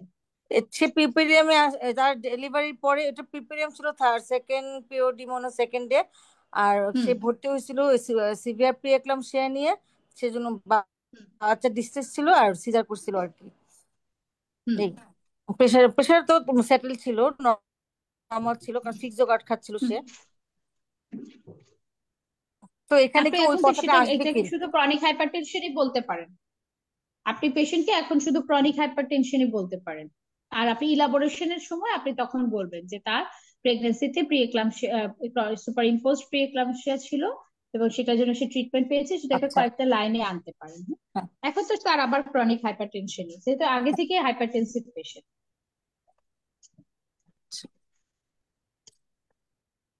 আচ্ছা, এখন আমরা চলে আসি আপু কিছু বাড়তি প্রশ্ন ম্যাডামরা করতে পারি, এগুলোর করার পরে, হ্যাঁ, এগুলো যদি আপনি খুব ভালো পারেন তখন যে এই পেশেন্টের ক্ষেত্রে আপনি প্রি-এক্লাম্পসিয়া আগে থেকে প্রেডিক্ট করতে পারতেন কিনা। ধরেন আপনার পেশেন্ট এটা ভর্তি হয়েছে 32 সপ্তাহে গিয়ে সে ডায়াগনোসিস হয়েছে প্রি এক্লাম্পসিয়া, সেটা আগে প্রেডিক্ট করা যেত কিনা, বা এখন যখন পেশেন্টটা আবার প্রেগনেন্ট হবে সে তো বলবে যে আমি এবার যে যা যা সমস্যা হয়েছে এগুলো আমার সামনের প্রেগনেন্সিতে হবে কিনা। তো সেই জন্য মানে প্রেডিকশন, আলটিমেটলি আপনার কাছে প্রেডিকশন জানতে চাচ্ছে যে ম্যাডাম জি আমি এটা তার সামনের প্রেগনেন্সি তো আমি এটা হিসাব করতে পারবো, অথবা এই প্রেগনেন্সি তো কিন্তু তার আগে থেকে বুঝে যেতে পারতো যে তার প্রি এক্লাম্পসিয়া হবে কিনা। হ্যাঁ, যেমন ক্লিনিক্যালি আমরা যখন পেশেন্ট গুলো ব্লাড প্রেশার মেজার করি, আমরা যখন যদি মিন আর্টারিয়াল প্রেশার 90-র বেশি হয়, অথবা রোল ওভার টেস্ট যদি, এটা দত্তে আছে রোল ওভার টেস্ট আপনারা দেখে নেবেন, রোল ওভার টেস্টে যদি ডায়াস্টোলিক ব্লাড প্রেশার 20 মিলিগ্রামের চেয়ে বেড়ে যায়, এইটা একটা ক্লিনিক্যাল প্রেডিকশন। আমি বায়োফিজিক্যাল প্রেডিকশন করতে পারতাম through uterine artery Doppler. Uterine artery Doppler যদি আমি 24 সপ্তাহে করি এবং 24 সপ্তাহে যদি আমি ডায়াস্টোলিক নচ পেতাম, ডায়াস্টোলিক নচ, তাহলে সেটা একটা বায়োফিজিক্যাল ইন্ডিকেটর। আর বায়োকেমিক্যাল ইন্ডিকেটর হচ্ছে প্লাসেন্টাল গ্রোথ ফ্যাক্টর। এটা কমে যায়, placental growth factor. Cell free foetal DNA বেড়ে যায়। Endoglin soluble FMS like tyrosine kinase এগুলো বেড়ে যায়। তখন এটা একটা প্রেডিক্ট করা যায় যে হ্যাঁ, প্রেডিকশনের কিছু উপায় আছে, যেমন ক্লিনিক্যালি মিন আর্টারিয়াল ব্লাড প্রেশার যদি 90-র বেশি হয়, রুল ওভার টেস্ট যদি পজিটিভ হয়, বায়োফিজিক্যাল হচ্ছে যদি ইউটেরাইন আর্টারি ডপলারে ডায়াস্টোলিক নচ পাওয়া যায়, এটা ফার্স্ট ট্রাইমেস্টারও দেখা যায়, সেকেন্ড ট্রাইমেস্টারও দেখা যায়, নচ পাওয়া যায়। অথবা বায়োকেমিক্যাল হচ্ছে প্লাসেন্টাল গ্রোথ ফ্যাক্টর যদি কমে যায়, cell free foetal DNA, soluble FMS like tyrosine kinase, endoglin এগুলো যদি বেড়ে যায়, তাহলে সেটা প্রেডিক্ট করতে পারে যে হ্যাঁ এই পেশেন্ট পরবর্তীতে গিয়ে প্রি-এক্লাম্পসিয়া ডেভেলপ করবে। আচ্ছা, এখন প্রি-এক্লাম্পসিয়া আপনি কি প্রিভেন্ট করতে পারেন কিনা, প্রিভেন্ট করতে পারেন কিনা। আচ্ছা, আরেকটা প্রেডিকশন হচ্ছে জেস্টোসিস স্কোর। আরেকটা হচ্ছে যে আপনি উপজেলাতে আছেন, আপনার কাছে কোনো টেস্ট করার উপায় নেই, এখন লো রিসোর্স সেটিং এর জন্য আপনি কিভাবে প্রেডিক্ট করতে পারেন, তখন আপনি বুঝবেন যে আপনাকে আসলে জেস্টোসিস স্কোর সম্পর্কে জানতে চাচ্ছে। তো বলবেন যে ম্যাডাম জেস্টোসিস স্কোরের মাধ্যমে আমি জানতে পারি, এটা একটা স্কোরিং কার্ড, এখানে কোনো ইনভেস্টিগেশন নাই, শুধু হিস্ট্রি শুনে, এই জন্য এটা লো রিসোর্স সেটিং এ ইউজ করা হয়। যেমন সেটা স্কোর 1 কিছু, স্কোর 2 কিছু ফ্যাক্টর আছে, স্কোর 3, এটা কিন্তু দত্তে আছে স্কোর 1, 2, 3। হ্যাঁ, এটা আপনার সব মনে রাখার দরকার নেই, সবগুলো মনে রাখার দরকার নেই। স্কোর 1-এ যেমন হচ্ছে আপনার বয়স যদি 35-এর বেশি হয় অথবা 19-এর চেয়ে কম হয়, 30-এর চেয়ে যদি ওবেসিটি, যদি বিএমআই যদি 30-এর বেশি হয়, প্রেগনেন্সি ইন্টারভাল যদি 10 বছরের বেশি হয়, আইভিএফ প্রেগনেন্সি হয় বা ইক্সির মাধ্যমে, মিন আর্টেরিয়াল প্রেশার যদি 85-এর বেশি হয়, অ্যানিমিক পেশেন্ট হয়, প্রাইমি হয়, পিসিওএস থাকে, হ্যাঁ, এইসব পেশেন্ট হচ্ছে স্কোর 1। স্কোর 2 আর 3 আপনি একটু মনে রাখতে পারেন। স্কোর 2 হচ্ছে পেশেন্টের যদি family history of pre eclampsia থাকে, হাইপোথাইরয়েডিজম থাকে, ওবেসিটিতে বিএমআই যদি 35-এর চেয়ে বেশি হয়, এবং তার আগের প্রেগনেন্সিতে যদি হাইপার টেনশন থাকে, তার যদি টুইন প্রেগনেন্সি হয় এখন, এবং যদি তার জিডিএম থাকে, তাহলে এই পেশেন্ট গুলো স্কোর 2। এগুলো হচ্ছে স্কোর 2। আর স্কোর 3 এটা আপনাকে মনে রাখতেই হবে, কারণ স্কোর 3 একটা থাকা মানেই আপনাকে ওষুধ দিতে হবে। স্কোর 3 পেশেন্ট যদি ক্রনিক হাইপারটেনশন পেশেন্ট হয়, পেশেন্ট যদি ডায়াবেটিক পেশেন্ট হয়, নট জিডিএম, পেশেন্টের যদি অ্যাপলা থাকে, অ্যান্টিফসফোলিপিড অ্যান্টিবডি সিনড্রোম থাকে, ক্রনিক রেনাল ডিজিজ থাকে, এআরটির মাধ্যমে প্রেগনেন্সি হয় যে ওভাম ডোনেশন বা সারোগেসি, পেশেন্ট যদি এসএলই থাকে বা অন্য কোনো অটোইমিউন ডিজিজ থাকে, মেন্টাল ডিজিজ থাকে, থ্রোম্বোফিলিয়া থাকে, তখন এগুলোর প্রত্যেকটা স্কোর 3। আপনি স্কোর 3 গুলো অ্যাটলিস্ট মুখস্থ রাখবেন। স্কোর 3 যদি একটাও থাকে, আমার পেশেন্টকে অ্যাসপিরিন দিতে হবে। পেশেন্টকে অ্যাসপিরিন দিতে হবে। জেস্টিস স্কোরের ইন্টারপ্রিটেশন কি ম্যাডাম? এটা স্কোর যদি 3 বা তার চেয়ে বেশি হয়, 3 অথবা তার চেয়ে বেশি হয়, তখন আমার পেশেন্টকে অ্যান্টিপ্ল্যাটিলেট দিতে হবে। অ্যান্টিপ্ল্যাটিলেট আমরা কি দিই ম্যাডাম? আমরা অ্যাসপিরিন দিই। অ্যাসপিরিন দিই কতটুকু দিই? লো ডোজ দিই, 75 মিলিগ্রামই যথেষ্ট। লো ডোজ অ্যাসপিরিন দিই। কখন থেকে দিই? 12 সপ্তাহ থেকে দিই। কতদিন পর্যন্ত দিই? আর টু বার্থ, চাইল্ড বার্থ পর্যন্ত দিতে পারি। হ্যাঁ, এটা কি পিপিএইচ করবে না? না ম্যাডাম, এটা পিপিএইচ করবে না, কারণ এটা লো ডোজে দেওয়া হয়। যখন লো ডোজে দেওয়া হয় তখন অ্যাসপিরিন সাইক্লোক্সিনেস পাথওয়েকে ইনহিবিট করে, অর্থাৎ it suppress only suppress thromboxane A2, thromboxane A2, not prostacyclin, not prostacyclin. পোস্টাসাইক্লিনকে ইনহিবিট করে না, শুধু আচ্ছা আপু, হচ্ছে থ্রম্বোক্সেন A2 কে ইনহিবিট করে। আপনি যদি এটা আপু হাই ডোজে দেন, অ্যাসপিরিন কি এখন 150 মিলিগ্রাম কি বলে এখন? না না, এটা এটা হচ্ছে পেশেন্ট ডিপেন্ডেন্ট। এটা এটা কিছু কিছু ক্ষেত্রে 150 দিতে হয়, কিন্তু অ্যাজ এ হোল কিন্তু 75 মিলিগ্রামই হচ্ছে এখনো এটার ডোজ। হ্যাঁ, 75 টু 150, বাট 150-এর কিছু ক্রাইটেরিয়া আছে। হ্যাঁ, তো সেজন্য আপনি 75 মিলিগ্রামই বলবেন, অথবা বলবেন শুধু লো ডোজ অ্যাসপিরিন, তাহলে হবে, বা বেবি অ্যাসপিরিন, এবং সেটা হচ্ছে আপনার থ্রম্বোক্সিন A2 কে এটা সাপ্রেস করবে, এটা পোস্টাসাইক্লিন পাথওয়েকে করবে না। হাই ডোজ যদি আমরা দিতাম তাহলে সেটা দুইটাকেই সাপ্রেস করতো, তখন পিপিএইচ হওয়ার রিস্ক থাকতো। তা কিভাবে কাজ করে অ্যান্টিপ্ল্যাটিলেট? অ্যান্টিপ্ল্যাটিলেট ইট প্রিভেন্ট প্লাসেন্টাল মাইক্রোথ্রম্বাস ফর্মেশন, এটা প্লাসেন্টাল মাইক্রোথ্রম্বাস ফর্মেশন কে প্রিভেন্ট করে। আচ্ছা, আর কি কি উপায়ে আপনি এটাকে প্রিভেন্ট করতে পারেন? বাবা ম্যাথ গুলো দিচ্ছে, ওগুলো করো এক্ষুনি। আর কি কি উপায়ে আপনি এটা প্রিভেন্ট করতে পারেন? আরেকটা হচ্ছে ম্যাডাম, আমরা ক্যালসিয়াম দিতে পারি, হাই ডোজ ক্যালসিয়াম, এবং আহ আরেকটা হচ্ছে যে কোনো অ্যান্টিঅক্সিডেন্ট। হ্যাঁ, অ্যান্টিঅক্সিডেন্ট, কারণ আমরা দেখেছি অক্সিডেটিভ স্ট্রেসের কারণে বা আপনার অক্সিজেন ডিরাইভ ফ্রি রেডিকেলের কারণে কিন্তু আপনার হচ্ছে প্রিএক্লাম্পসিয়া প্যাথোলজির একটা কারণ। সুতরাং আপনি অ্যান্টিঅক্সিডেন্ট, ভিটামিন ই এবং ভিটামিন এ তো আমরা দিই না, ভিটামিন এ, ই এবং আহ ভিটামিন মেনলি হচ্ছে ভিটামিন টাই আমরা এখানে দিতে পারি। আর calcium, calcium, high dose calcium. Normally আমরা সব প্রেগনেন্ট মাকে কিন্তু ক্যালসিয়াম দিচ্ছি, বাট এখানে একটু আমাদেরকে প্রিভেন্ট করা, ক্যালসিয়ামের একটা বড় রোল হচ্ছে প্রিএক্লাম্পসিয়া প্রিভেনশনের জন্য। কিভাবে ক্যালসিয়াম কাজ করে এটা কেউ জানেন? ক্যালসিয়াম কিন্তু ভেজো ডাইলেট করে।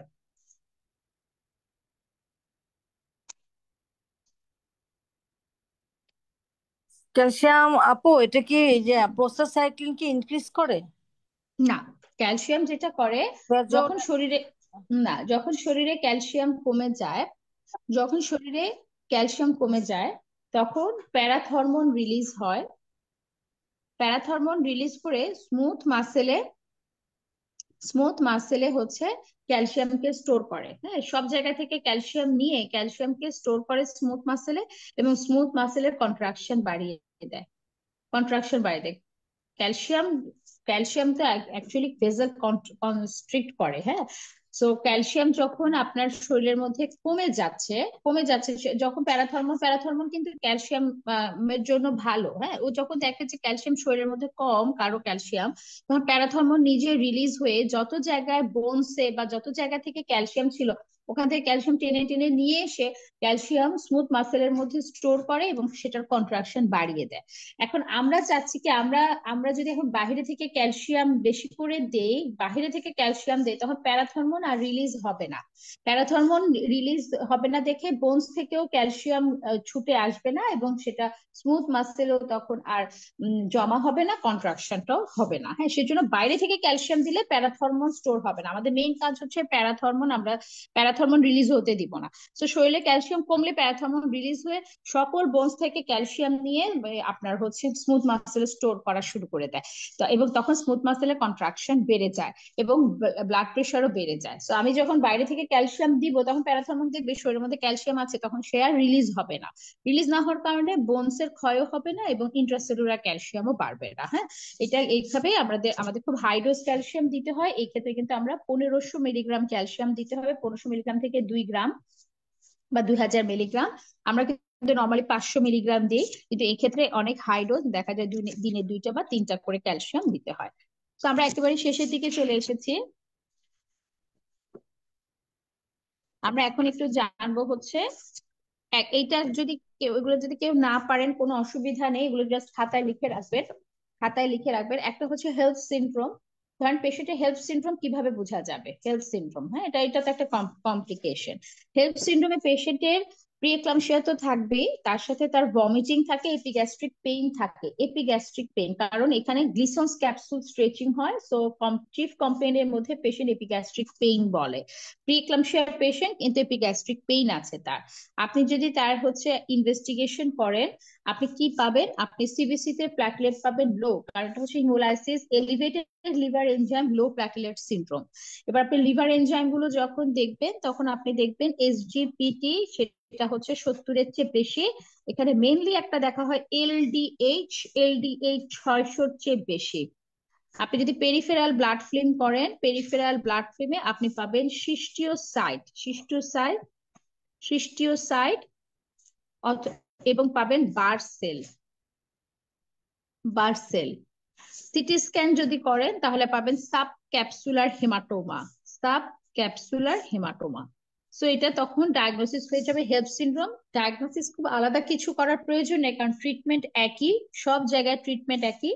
অ্যান্টি হাইপারটেনসিভ আপনাকে দিতে হবে, এবং যেহেতু তার এপিগ্যাস্ট্রিক পেইন আছে, একটা sign of impending eclampsia, severe pre eclampsia, সুতরাং আপনাকে অবশ্যই ম্যাক্সাল্ট দিতে হবে। ট্রিটমেন্ট একই, হ্যাঁ, বাট এটা একটা কন্ডিশন। এটা একটা কন্ডিশন যেখানে আমরা হিমোলাইসিসের ফিচার পাবো। এই পেরিফেরাল ব্লাড ফিল্মে আপনি যে পাচ্ছেন সিস্টোসাইট বার্সেল, এটা হচ্ছে হিমোলাইসিসের ফিচার। এলিভেটেড লিভার এনজাইম পাবো, লো প্ল্যাটিলেট পাবো। এই হচ্ছে haemolysis, elevated liver enzyme, haemolytic elevated,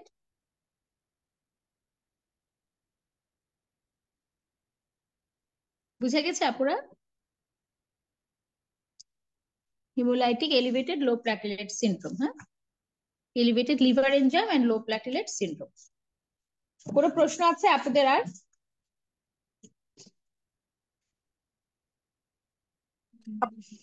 question কি ম্যাডাম এখন এরকম করতে পারে যে প্রি এক্লাম্পসিয়ার কোনো ডিডি হয় কিনা, বা এই টাইপের এসএলই কে নিয়ে যে একটা কোশ্চেন আছে?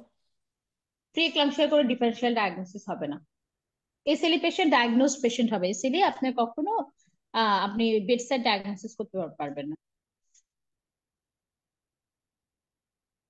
এসএলই পেশেন্ট ডায়াগনোজড পেশেন্ট হয়, হ্যাঁ। আচ্ছা, এখন আসি আমরা, এটা নাও ধরতে পারে আপনাদেরকে, যদি পেশেন্টের আপনি প্রি এক্লাম্পসিয়াতে আই চেঞ্জ কি কি হয়। প্রি এক্লাম্পসিয়াতে পেশেন্টের আই চেঞ্জ কি হয়? যদি সবসময় হাইপারটেনশন থাকে আইতে কি চেঞ্জ হয়, যদি ডায়াবেটিস থাকে আইতে কি চেঞ্জ হয়, এটা ছক করে ফেলবেন। এগুলো, এটা হচ্ছে খুব ভালো পরীক্ষা যদি দেয় কেউ, তাকে এগুলো জিজ্ঞাসা করতে পারে। প্রি এক্লাম্পসিয়াতে আই চেঞ্জ হবে retinal oedema, retinal oedema, arteriolar constriction, venular nicking, কারণ আপনার পেশেন্ট যদি ব্লাডিং ভিশন থাকে পেশেন্টকে তো রেটিনোস্কোপ করতে হয়। Change in vein artery ratio, তাহলে retinal oedema, arteriolar constriction, venular nicking, change in vein artery ratio, এটা হচ্ছে প্রি এক্লাম্পসিয়াতে হবে। হাইপারটেনসিভ রেটিনোপ্যাথির ফিচার হয় silver wiring, silver wiring, papilloedema and soft exudate. ডায়াবেটিসে যেটা হয় সেটা হয় hard exudate, microaneurysm, microaneurysm and neovascularisation, neovascularisation. এভাবে করে কোথাও লেখা রাখবে, এগুলো বহুত কষ্টে বিভিন্ন জায়গা থেকে আহ যোগ করে করে বিভিন্ন চোখের সিমটম গুলো একসাথে করে এক জায়গায় আনা হয়েছে। সো এটা আপনাদের জন্য লাস্ট কোশ্চেন। আর কোনো প্রশ্ন আছে কিনা প্রি এক্লাম্পসিয়া থেকে বলা? আপনাদের আর কোনো প্রশ্ন আছে কিনা, তাহলে আমরা আইইউজিআর বলবো।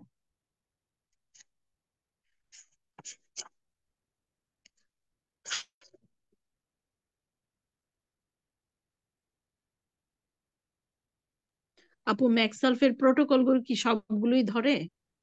না, আপনি এখন নতুন যেটা সেটাই পড়বে, নতুন যেটা সেটা পড়বে। বাকি পুরোনো, এখন খুব পুরোনো টিচার হলে আগেরটা আপনাকে ধরতেও পারে, কিন্তু ইউজুয়ালি ধরার কথা না। আগের বলতে IVIM রেজিম যেটা আর কি, হ্যাঁ IVIM রেজিম, এখন তো টোটাল IV রেজিম। আপু এখন শুধু ন্যালোক্সিনেটটা বললেই হবে? আপু হবে বলে কিছু নাই, এটাই নাইস গাইডলাইনে দেয়া আছে, গাইডলাইনে এটা আছে। এখন আপনি আপনি যদি এটা আপনি মুখস্থ ভালো করে ফেলতে পারেন যে না আমি হ্যাঁ, আগেরটাও একবার একটু রিডিং করে যাই, হ্যাঁ পড়ে যেতে পারেন, হ্যাঁ। বাট এটা এখন সব গাইডলাইন, নাইস গাইডলাইন, ওজিসবির গাইডলাইন সব জায়গায় এটা আছে। এখন ডেফিনেটলি আপনার টিচার ডিপেন্ডেন্ট। এখন যদি ওই টিচারের কাছে ওই 10 গ্রাম একসাথে 6 গ্রাম 4 গ্রাম ভাগ করে দেয়া ওইটাই ওনার শুনতে ইচ্ছা করে, হ্যাঁ, তখন উনি যদি এটা আপনাকে জিজ্ঞাসা করেন, আপনি তো বলতে পারবেন না আপনি এটা আমাকে কেন জিজ্ঞাসা করলেন, হ্যাঁ। সুতরাং আপনার সময় থাকলে আপনি দুইটাই পড়ে যাবেন, আর সময় না থাকলে একটা পড়ে যাবেন।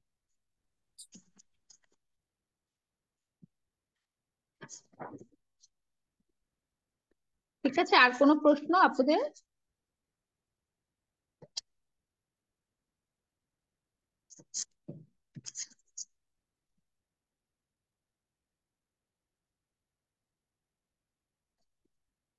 আচ্ছা, আপনাদের যদি আর কোনো প্রশ্ন না থাকে আমরা চলে আসি IUGR। হ্যাঁ, IUGR এমন একটা টপিক যেটা হচ্ছে আমরা আজকে মেইনলি এটাতে আসলে ডপলারটা পড়বো। IUGR এমন একটা টপিক, IUGR আপনাদের কখনো পরীক্ষার হলে কেস হিসেবে থাকার কথা না। কেন কথা না? যখন আপনি IUGR ডায়াগনোসিস করবেন, ট্রিটমেন্ট করবেন, তখন আপনি এটা বুঝতে পারবেন। IUGR এর ডেফিনেশন হচ্ছে when a fetus is unable to achieve its genetically determined potential size, genetically যতটুকু হওয়ার কথা ততটুকু তার হলো না, ফর প্যাথোলজিক্যাল রিজন, কোন একটা প্যাথোলজিক্যাল কারণে, with consequent increase risk of adverse outcome, এবং অবশ্যই তার আউটকামটা অ্যাডভার্স হবে। সো যখন একটা ফিটাস তার genetically determined potential size achieve করতে পারে না প্যাথোলজিক্যাল কিছু কারণে, with consequent increase risk of adverse outcome, সেটাকে বলা হচ্ছে IUGR। আর ফিগো IUGR এর খুবই সহজ সংজ্ঞা বলেছে, এস্টিমেটেড ফিটাল ওয়েট আলট্রাসোনোগ্রামে অথবা বাচ্চার জন্মের পরে সেটা যদি লেস দেন 10th পার্সেন্টাইল হয় for that population, for that gestational age, তাহলেই সেটা হয়ে যাবে IUGR। সো IUGR এর কমপ্লিকেশন হচ্ছে এখান থেকে স্টিল বার্থ বেশি হতে পারে। IUGR এর কারণটা যদি আমরা পড়ি, এখানে আমরা একটা প্লাসেন্টা আঁকি, এখানে মা আঁকি, এখানে বাচ্চা আঁকি, তাহলে আমাদের জন্য সহজ হবে যে মা রেসপন্সিবল, প্লাসেন্টা রেসপন্সিবল, বাচ্চা রেসপন্সিবল।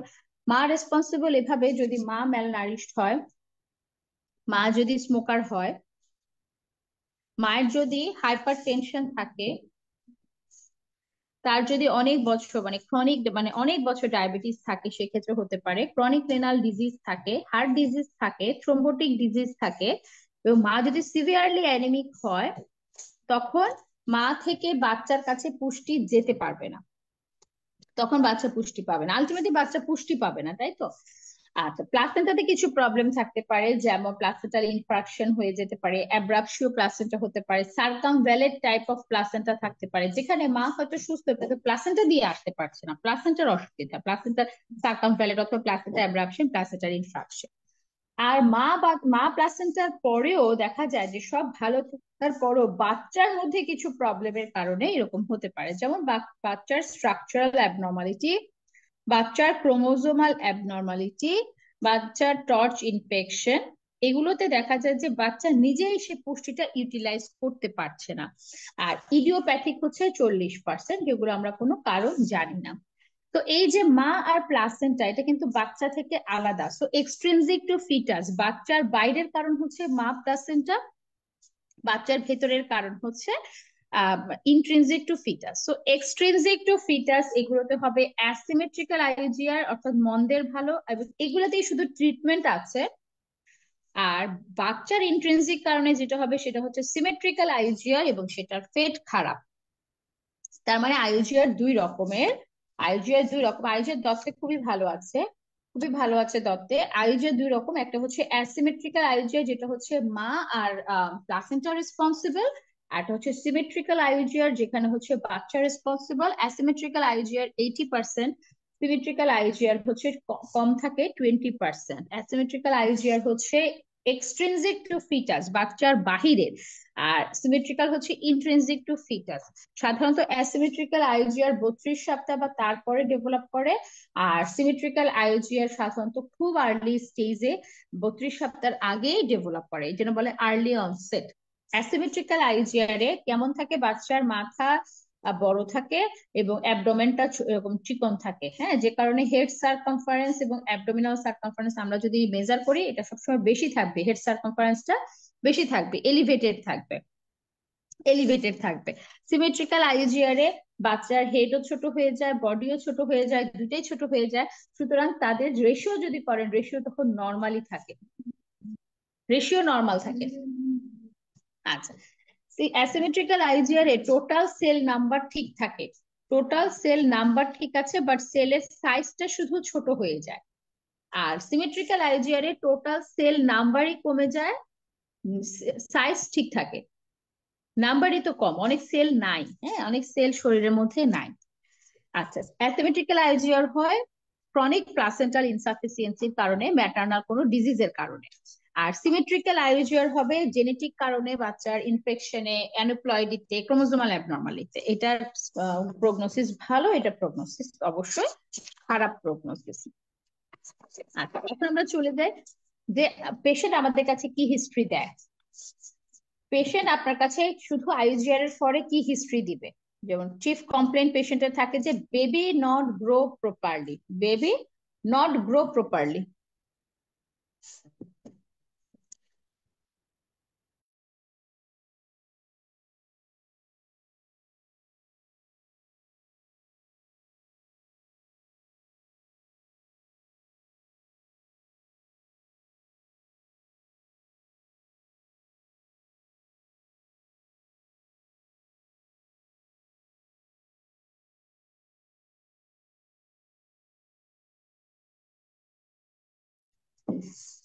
আচ্ছা, যেটা হচ্ছে যে বেবি নট গ্রো প্রপারলি, এটাই মায়ের কমপ্লেন করে। এটা ছাড়া তার আরো কিছু আপনি হিস্ট্রি নিয়ে জানতে পারবেন, যে হ্যাঁ সে স্মোকার হতে পারে, তার ওই মেডিকেল ডিজিজ গুলো থাকতে পারে, যে তার হাইপারটেনশন আছে, ক্রনিক ডায়াবেটিস আছে, হাইপোথাইরয়েডিজম থাকতে পারে, তার chronic renal disease, connective tissue disease, এগুলো তার থাকতে পারে, মানে ম্যাটার্নাল কোনো ডিজিজ থাকতে পারে। তাহলে এই দুইটা আমরা পেতে পারি, এবং মায়ের কোনো এপিএইচ এর হিস্ট্রি থাকতে পারে, হ্যাঁ, এপিএইচ এর হিস্ট্রি থাকতে পারে, আমরা বলেছি সেটা একটা প্লাসেন্টাল কারণ। তাহলে মায়ের কি কি থাকতে পারে, এপিএইচ থাকতে পারে, স্মোকার হতে পারে, মায়ের কোনো মেডিকেল ডিজিজ থাকতে পারে, এবং মায়ের যেটা হতে পারে আর্লি প্রেগন্যান্সিতে ফিভার থাকতে পারে, ফিভার, হ্যাঁ, আর্লি প্রেগন্যান্সিতে ফিভার থাকতে পারে, যেটা টর্চ ইন্ডিকেট করতে পারে, আর্লি প্রেগন্যান্সিতে ফিভার থাকতে পারে। এই গেল হিস্ট্রিতে। আচ্ছা, এখন আপনি যখন এক্সামিনেশন করবেন তখন আপনি দেখবেন যে ম্যাটারনাল ওয়েট তার আগের প্রেসক্রিপশন গুলো যদি আমরা দেখি, তাহলে দেখবো যে ম্যাটারনাল ওয়েট আইদার স্টেশনারি, মানে একদম একই রকম আছে, হয়তো তার ওজন ছিল 50 কেজি প্রেগনেন্সি শুরুতে, তাই আছে, অথবা আরো কমে গেছে। পার অ্যাবডোমিনাল এক্সামিনেশনে আমরা দেখবো সিমফাসিও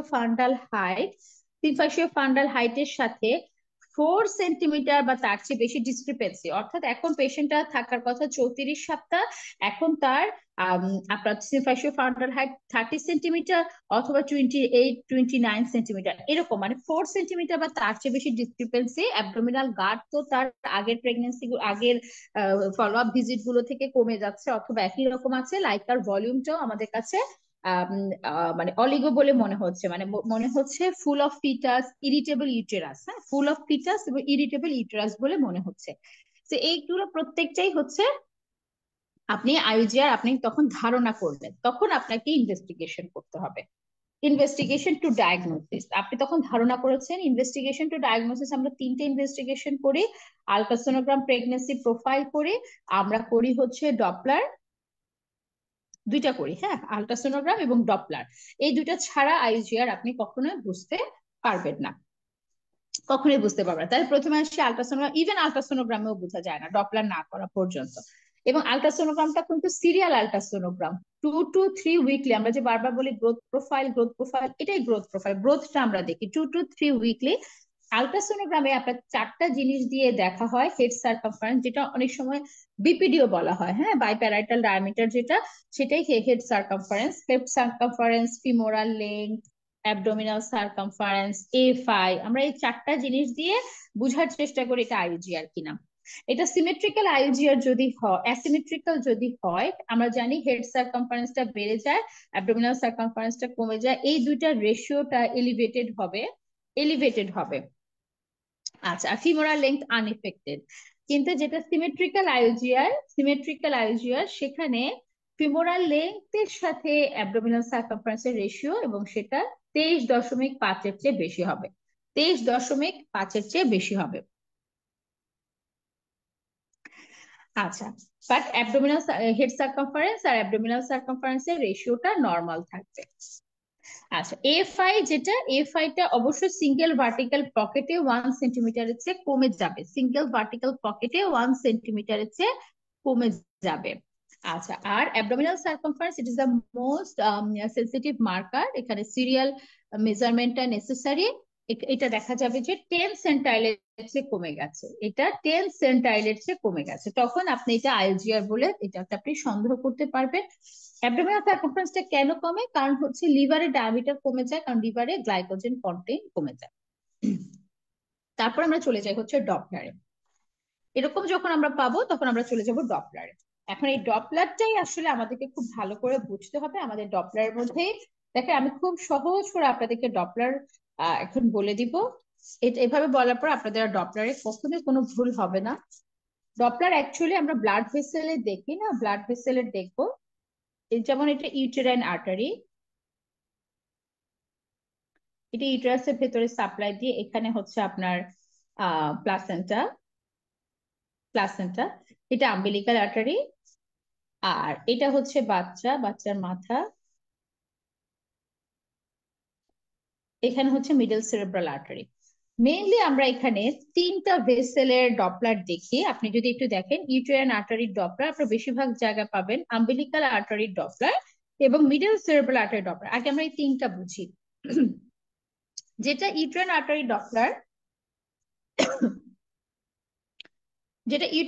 ডপলার, এটা অ্যাকচুয়ালি প্লাসেন্টাতে সাপ্লাই দিচ্ছে। সুতরাং ইউটেরাইন আর্টারি ডপলারে যদি কোনো প্রবলেম থাকে তাহলে এটা প্লাসেন্টাল সার্কুলেশন কেমন সেটা বোঝা যাবে, তাই না? ইউটেরাইন আর্টারি ডপলারে বোঝা যাবে প্লাসেন্টাতে সার্কুলেশন কেমন। আম্বিলিকাল আর্টারি যেটা প্লাসেন্টা এবং বাচ্চার মাঝখানে, সেটা হচ্ছে সেটাতে কোনো ভালো মন্দ যেটাই থাকে এটা ইন্ডিকেট করছে ফিটো প্লাসেন্টাল সার্কুলেশন, অর্থাৎ প্লাসেন্টা থেকে বাচ্চার কাছে কত দূর যাচ্ছে, ফিটো প্লাসেন্টাল সার্কুলেশন। আর মিডল সেরেব্রাল আর্টারি, এটা বাচ্চার মাথার মধ্যে, এটা অ্যাকচুয়ালি ফিটাল সার্কুলেশন বোঝাচ্ছে। বাচ্চার মধ্যে সার্কুলেশন কি, বাচ্চা কতটুকু ইউজ করতে পারছে, ফিটাল সার্কুলেশন বোঝাচ্ছে। এরকম আরেকটা হচ্ছে ডাক্টাস ভেনোসাস, যেটাও ফিটাল সার্কুলেশনই বোঝায়। তো ডাক্টাস ভেনোসাস এবং middle cerebral artery actually fetal circulation বোঝাচ্ছে। ডাক্টাস ভেনোসাস একদম হার্টের মধ্যে গিয়ে সার্কুলেশন বোঝাচ্ছে, মিডল সেরেব্রাল আর্টারি ব্রেইনই বোঝাচ্ছে। সো এই দুইটা ফিটাল সার্কুলেশন বোঝাচ্ছে। আম্বিলিকাল আর্টারি ডপলার বোঝাচ্ছে ফিটো প্লাসেন্টাল সার্কুলেশন, ইউটেরাইন আর্টারি বোঝাচ্ছে প্লাসেন্টাল সার্কুলেশন। সো এখানে কিন্তু এক একটা বুঝানো এক এক রকম, সেটা আগে আমাদেরকে বুঝতে হবে যে কোন ডপলারটা অ্যাকচুয়ালি কি বুঝাচ্ছে। আচ্ছা, ইউটেরাইন আর্টারি ডপলার আমরা এর মধ্যে সবচেয়ে গুরুত্বপূর্ণ কোনটা বলেন? সবচেয়ে গুরুত্বপূর্ণ কোনটা? আম্বিলিকাল আর্টারি আপু। আম্বিলিকাল আর্টারি ডপলার, কারণ ফিটোপ্লাসেন্টাল বোঝাচ্ছে। ফিটোপ্লাসেন্টাল ওই সংযোগটাই তো আমাদের সবচেয়ে বেশি গুরুত্বপূর্ণ। আচ্ছা, ইউটেরাইন আর্টারি ডপলার আমরা আইজিআর এ করবো না। ইউটেরাইন আর্টারি ডপলার আইজিআর এর ডায়াগনোসিসের জন্য ইউজ হয় না, প্রেডিকশনের জন্য ইউজ হয়। আমরা পড়েছি প্রেডিকশন অফ প্রি এক্লাম্পসিয়ার জন্য পড়েছি না, যে প্রি এক্লাম্পসিয়া প্রেডিক্ট করতে পারতাম আমরা ফার্স্ট ট্রাইমেস্টারেই বুঝতে পারতাম বা সেকেন্ড ট্রাইমেস্টারের শুরুতেই বুঝতে পারতাম। সেটা হচ্ছে uterine artery Doppler. Uterine artery Doppler যে কোনো ডপলার এরকম থাকে, সিস্টোল উপরের দিকে উঠে ডায়াস্টোল নিচে নামে, সিস্টোল উপরে উঠে ডায়াস্টোল নিচে, এটা যে কোনো একটা ডপলার এইভাবে থাকে। বলা হচ্ছে যদি ডপলারে ডায়াস্টোলিক নচ থাকে, এই যে ডায়াস্টোল নিচের দিকে যখন নামে তখন ডায়াস্টোলটা যখন নামছে তখন স্মুথলি নামছে না, এটা নচ করে করে নামছে, এরকম একটা নচ দিয়ে দিয়ে নামছে, তার মানে এটা ডায়াস্টোলিক নচ। এটা ইউটেরাইন আর্টারিতে যখনই ডায়াস্টোলিক নচ পাওয়া যাবে ফার্স্ট ট্রাইমেস্টারে অথবা সেকেন্ড ট্রাইমেস্টারে, তখন বুঝতে হবে ফেলিউর অফ ট্রফোব্লাস্টিক ইনভেশন। ওই যে আমরা পড়েছি ফেলিউর অফ ট্রফোব্লাস্টিক ইনভেশন, অর্থাৎ ইউটেরাইন সাপ্লাইটা ভালো হচ্ছে না, প্লাসেন্টাতে সার্কুলেশন ভালো হচ্ছে না, এখানে ট্রফোব্লাস্টিক প্রলিফারেশন হয়নি, সেকেন্ড ওয়েভ যেটা সেটা হয়নি। এখন ভেসেল গুলো হয়ে যাবে সব হাই রেজিস্ট্যান্ট লো ফ্লো, সুতরাং প্লাসেন্টা ভালো সার্কুলেশন যাবে না প্লাসেন্টাতে, আলটিমেটলি বাচ্চাতেও যাবে না, বা বাচ্চার প্রি এক্লাম্পসিয়া হবে, আইজিআর হবে। এটা prediction, not diagnosis and treatment. ঠিক আছে, বুঝে গেছে? এটা প্রেডিকশন, বুঝতে পেরেছেন আপনারা? তার মানে আমরা এটা এটা জাস্ট আমরা প্রেডিকশনের জন্য ইউজ করি, আইজিআর যখন আমাদের ডায়াগনোসিস করতে হবে তখন আর এটার কোনো দরকার নেই। তাহলে এটা আমরা মুছে ফেলি। হ্যাঁ, বুঝতে পারছেন আপুরা? বুঝে যাচ্ছে?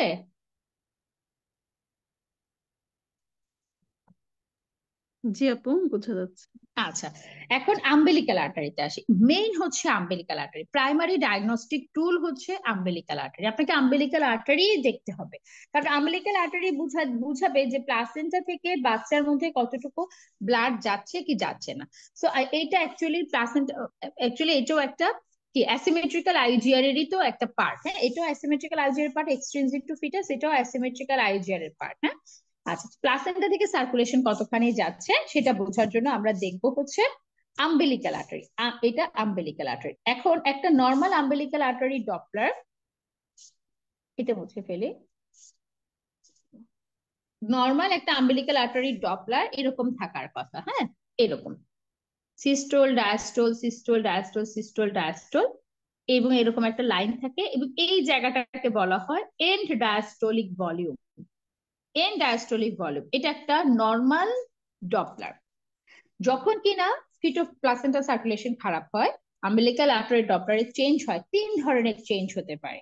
একটা হচ্ছে এন্ড ডায়াস্টোলিক ভলিউম রিডিউসড, আপনারা পাবেন এইরকম এন্ড ডায়াস্টোলিক ভলিউম রিডিউসড, তাই না? আগেরটা থেকে এটা থেকে এন্ড ডায়াস্টোলিক ভলিউম কমে গেছে না? So reduced end diastolic volume, reduced হয়ে গেছে। আচ্ছা, আরেকটা অ্যাবনর্মালিটি, আরেকটু খারাপ অবস্থায় অ্যাবনর্মালিটি পাবেন এরকম। এটাকে কি বলবেন? এটাকে কি বলবেন? অ্যাবসেন্ট আপু, absent in diastolic volume, absent in diastolic, এটা আরো খারাপ। আচ্ছা, লাস্ট খারাপ যেটা পাবেন সেটা হচ্ছে রিভার্সড ইন ডায়াস্টোলিক ভলিউম, উল্টা দিকে চলে যাচ্ছে। Reversed in diastolic volume, blood সার্কুলেশনটা উল্টা, বাচ্চার মধ্যে তো যাচ্ছে না, উল্টা দিকে চলে যাচ্ছে। Reversed in diastolic volume. So reduced, absent, reverse, এই তিন রকম আমরা অ্যাবনর্মালিটি পেতে পারি। তার মধ্যে রিডিউসটা অতটা খারাপ না, রিডিউস যদি পায় তারপরও এটা প্রাইমারি ম্যানেজমেন্টে এটা ঠিক হয়। বাট অ্যাবসেন্ট এবং রিভার্স এই দুটা যদি আমরা পাই, অ্যাবসেন্ট অথবা রিভার্স, যখন আমরা রিডিউসড পাবো, রিডিউসড আমরা যখন পাবো তখন আমাদের নেক্সট স্টেপ হয় মিডল সেরেব্রাল আর্টারি করব। নেক্সট স্টেপ হচ্ছে মিডল সেরেব্রাল আর্টারি করব। কিন্তু যখন অ্যাবসেন্ট অথবা রিভার্সড হয়, অ্যাবসেন্ট অথবা রিভার্স, তখন আমাদের নেক্সট হচ্ছে না ডাক্টাস ভেনোসাস দেখতে হবে। ঠিক আছে? তাহলে রিডিউসড হলে মিডল সেরেব্রাল আর্টারি দেখতে হয়, অ্যাবসেন্ট আর রিভার্স হয়ে গেলে মিডল সেরেব্রাল আর্টারি দেখার দরকার নেই, তখন আমরা সরাসরি চলে যাব ডাক্টাস ভেনোসাস। আচ্ছা, তখন আমরা এখন প্রথমে আসি রিডিউসড। হ্যাঁ, রিডিউসড, তাহলে আমাদের পরের স্টেপ হচ্ছে মিডল সেরেব্রাল আর্টারি দেখা। মিডল সেরেব্রাল আর্টারি ডপলার, সব ডপলার দেখতে তো একই রকম। মিডল সেরেব্রাল আর্টারি ডপলার, এটা হচ্ছে একটা normal Doppler. Middle cerebral artery abnormal depth, এটা নর্মাল। অ্যাবনর্মাল ডপলার হচ্ছে এরকম। কি পাইলেন এখানে? কি পাইলেন? রিভিশন দাও। এটা কি পেলেন? এখানে এন্ড ডায়াস্টলিক ভেলোসিটি বেড়ে যায়, এটাই খারাপ। এখানে যদি এন্ড ডায়াস্টলিক ভেলোসিটি বেড়ে যায় মিডল সেরেব্রাল আর্টারিতে, তাহলে বুঝতে হবে যে বাচ্চা যতটুকু ব্লাড পাচ্ছিল, ব্লাড তো এমনি কম পাচ্ছে কারণ reduced end diastolic velocity. Umbilical আর্টারিতে রিডিউসড এন্ড ডায়াস্টলিক ভেলোসিটি, তার মানে আম্বিলিক্যাল আর্টারিতে ওরকম ব্লাড তো যাচ্ছেই না, যা যাচ্ছে তার সবই বাচ্চা ব্রেনে পাঠায় দিচ্ছে, অর্থাৎ বাচ্চা শুধু বেঁচে থাকার চেষ্টা করছে, আর কোনো অর্গান ব্লাড সাপ্লাই পাচ্ছে না। এটাকে বলা হয় সেন্ট্রালাইজেশন অফ ব্লাড ফ্লো অথবা ব্রেন স্পেয়ারিং ইফেক্ট। যখন umbilical artery Doppler reduced but middle cerebral artery Doppler raised, তার মানে এই কন্ডিশনটাকে বলা হয় ব্রেন স্পেয়ারিং ইফেক্ট, অথবা 5 মিনিট পরে দিচ্ছি, অথবা অথবা যেটা হচ্ছে সেন্ট্রালাইজেশন অফ ব্লাড ফ্লো। ঠিক আছে, আপনারা বুঝতে পেরেছেন?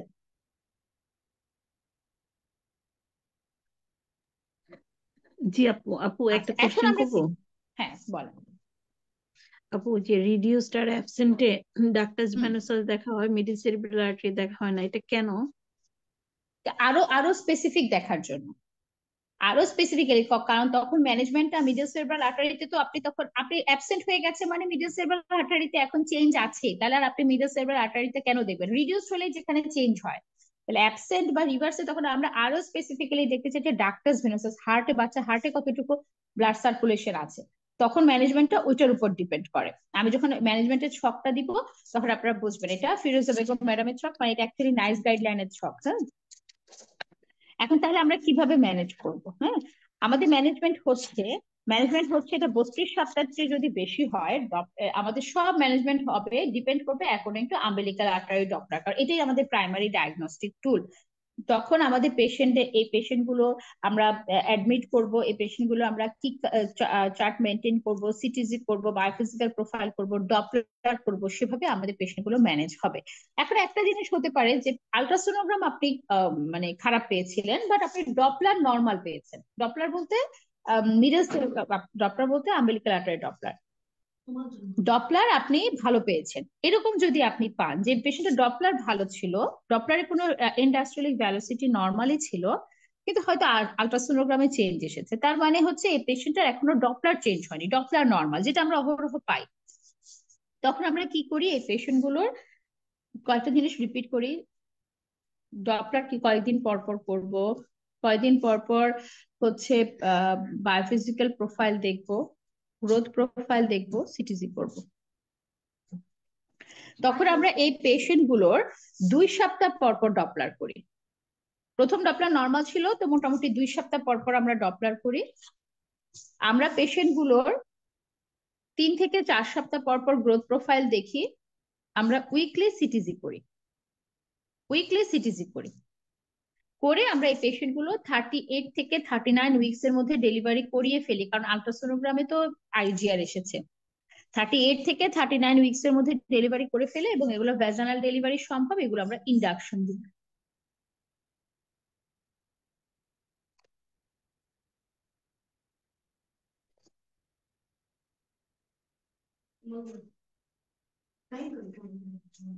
আচ্ছা, এখন আসি আমরা, যদি আম্বিলিক্যাল আর্টারি ডপলারটা রিডিউসড হয়,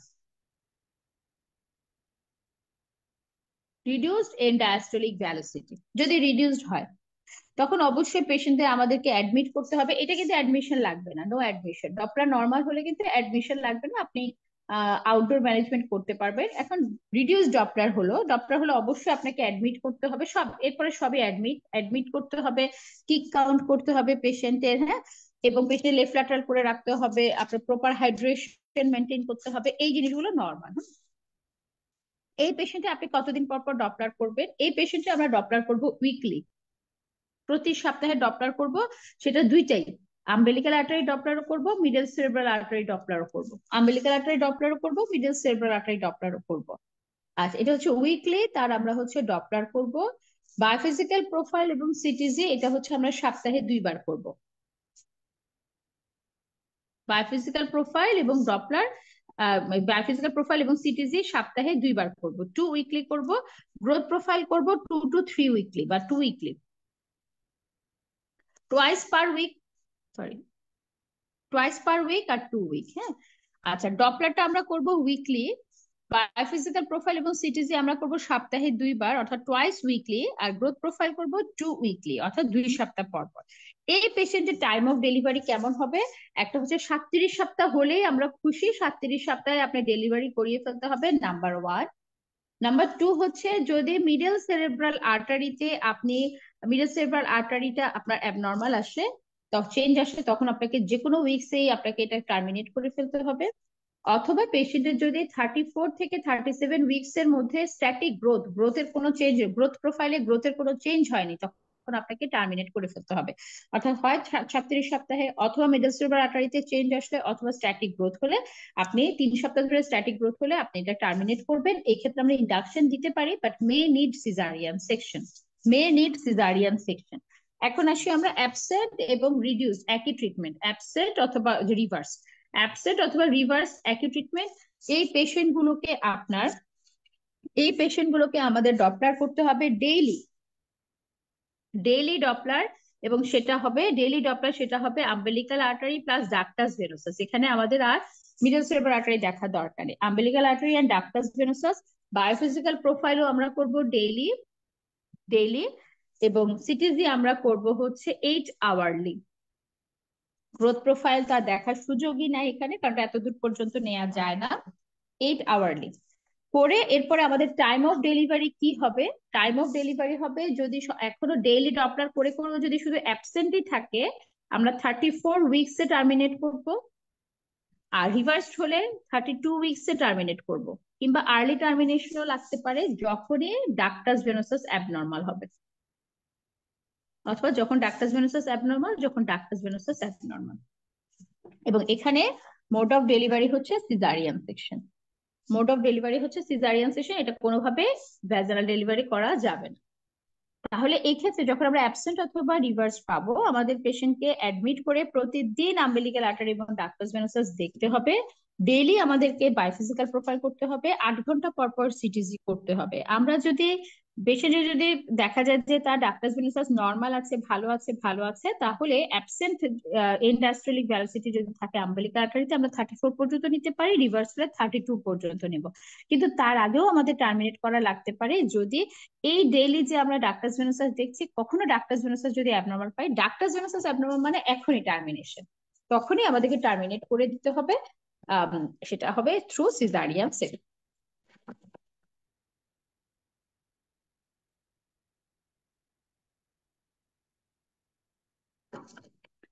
থ্রু সিজারিয়ান সেকশন। আর 32 সপ্তাহের চেয়ে কম যদি থাকে পেশেন্ট, যেটা আমাদের দেশে আসলে আমরা এগুলো ম্যানেজ করতে পারি না, 32 সপ্তাহের চেয়ে কম আইজিআর যেগুলো থাকে, অ্যাকচুয়ালি এগুলো ইন্ডিকেট করে, এগুলো হচ্ছে সিমেট্রিক্যাল আইজিআর, অর্থাৎ বাচ্চার ফিটাল ইন্ট্রিনসিক টু ফিটাস, বাচ্চার কোনো প্রবলেমের জন্য হচ্ছে। এই সময় আমরা যখনই আম্বিলিক্যাল আর্টারিতে অ্যাবনর্মাল পাবো, আমরা সরাসরি করে ফেলবো ডাক্টাস ভেনোসাস, কোনো মিডল সেরেব্রাল দেখতে হবে না।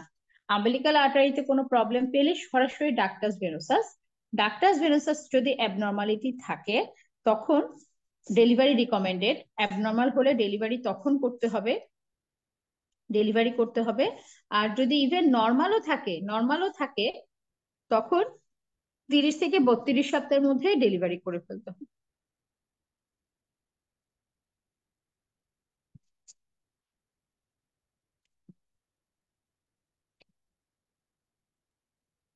এই আপু হচ্ছে আইজিআর। হ্যাঁ, বলেন।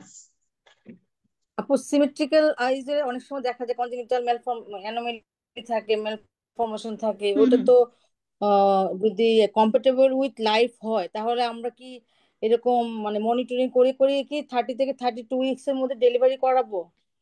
না, আপনার পেশেন্টের যদি শুধু congenital anomaly compatible to life হয়, সেটা সেই কনজেনিটাল অ্যানোমালির মতো ট্রিটমেন্ট হবে। কিন্তু আপনি যখন আচ্ছা, দেখলেন আর এমনি নর্মাল কনজেনিটাল অ্যানোমালি তার সাথে আইইউজিআর এর ডপলার চেঞ্জ, তাহলে সেটা কিভাবে তার কম্পিটেবল টু লাইফ হয়? সেটা আইইউডি হয়ে যাবে এখনই। বুঝতে পেরেছি? হ্যাঁ, হয়তো তার আচ্ছা, আর আপু হাইড্রোকেফালাস ইট ইজ, আমি একটু শেষ করি। হ্যাঁ, hydrocephalus it is compatible to life. হ্যাঁ, তাহলে আপনি হাইড্রোকেফালাসের লাইনে ট্রিটমেন্ট দিবেন।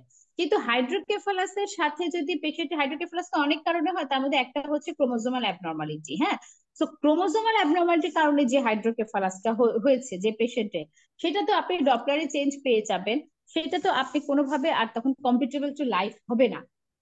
ঠিক আছে, জি। বুঝতে আর পেরেছেন? এই যে আচ্ছা, নর্মাল, জি, আর নর্মাল হুম। হলে 30 থেকে 32 উইকস এর মধ্যে, মানে এরকম প্রিম্যাচুরিটি নিয়ে ডেলিভারি কেন? আরো যদি এটা প্রিম্যাচুরিটির এক্সটেনশন মধ্যে হয় ডেলিভারি তাহলে কি কারণ আপনি আইইউডি চাচ্ছেন না। বিদেশকার এটা তো আইইউডিটা অ্যাকচুয়ালি আপু আমাদের দেশের ম্যানেজমেন্টের জন্য না। বিদেশে আপনার এইজ অফ ভায়াবিলিটি কত? 24 সপ্তাহ। 24 সপ্তাহ। আমাদের দেশেও তো 28 সপ্তাহ। সো এইজ অফ ভায়াবিলিটি মানে কি? যখন যে অবস্থায় বাচ্চাটা মায়ের পেটের বাহিরেও বাঁচতে পারে। তো যে বাচ্চাটা আমাদের দেশেও 28 সপ্তাহ, বিদেশে তো 24 সপ্তাহ, এখন তার হচ্ছে 32 সপ্তাহ, সে সিমেট্রিক্যাল আইইউজিআর এবং তার ডপলার অ্যাবনর্মালিটি, তার ডাক্টাস ভেনোসাস অ্যাবনর্মালিটি, সে কোনোভাবে ব্লাডটাকে ইউটিলাইজ করতে পারছে না, মায়ের পেটের পরিবেশটা হস্টাইল, তাহলে সে তো আরো 1 মাস আগেও মায়ের পেট থেকে বের হলে বাঁচতে পারে। তাহলে আপনি ওকে মায়ের পেটে রেখে কেন মারতে চান বলেন?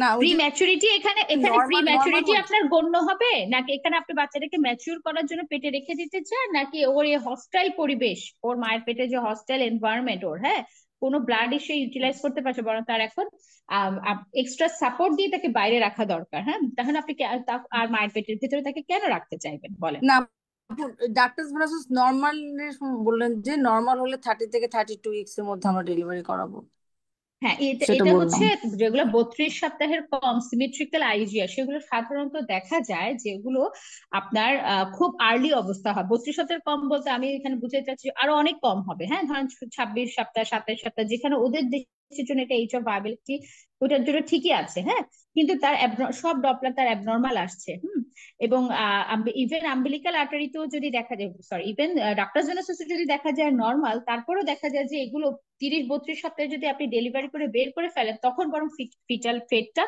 ভালো হয়, বাচ্চার ফেটটা, দেন পেটে থাকা চেয়ে। এটা শুধুমাত্র সিমেট্রিক্যাল আইজিআর এর জন্য, অ্যাসিমেট্রিক্যাল এর জন্য না।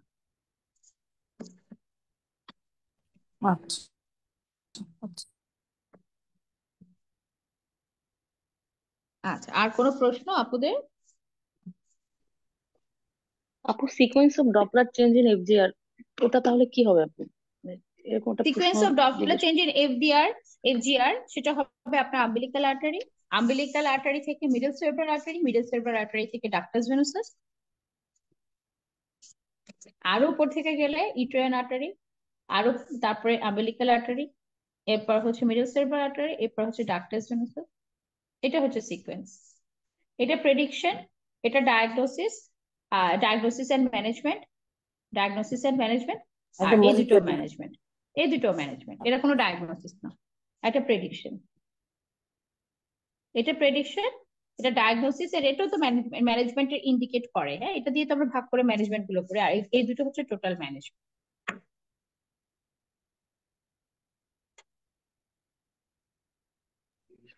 আপু, এরকম কি কোনো কথা আছে যে 32 উইক্স এর আগে আমরা ডাক্তার জেনাসিসটা হচ্ছে ফলো আপের জন্য রাখবো, পরবর্তীতে আমরা হচ্ছে আম্বিলিক্যাল আর্টারি দিয়ে আর হচ্ছে মিডল সেরেব্রাল আর্টারি দিয়ে মেনটেন করবো মনিটরিংটা?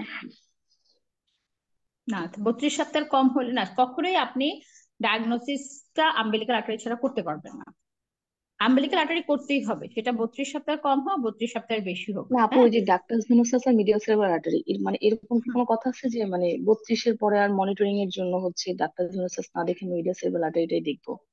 না, 32 সপ্তাহের চেয়ে বেশি যদি হয়, যদি আম্বিলিক্যাল আর্টারি রিডিউস হয়, তখন আপনি আগে মিডল সেরেব্রাল আর্টারি দেখবেন, কিন্তু অ্যাবসেন্ট রিভার্স হলে মিডল সেরেব্রাল আর্টারি দেখার কিছু নাই, তখন সরাসরি ডাক্তার ভেনাসাস দেখতে হবে, অ্যাবসেন্ট আর রিভার্সের জন্য, এটা রিডিউসড এর জন্য।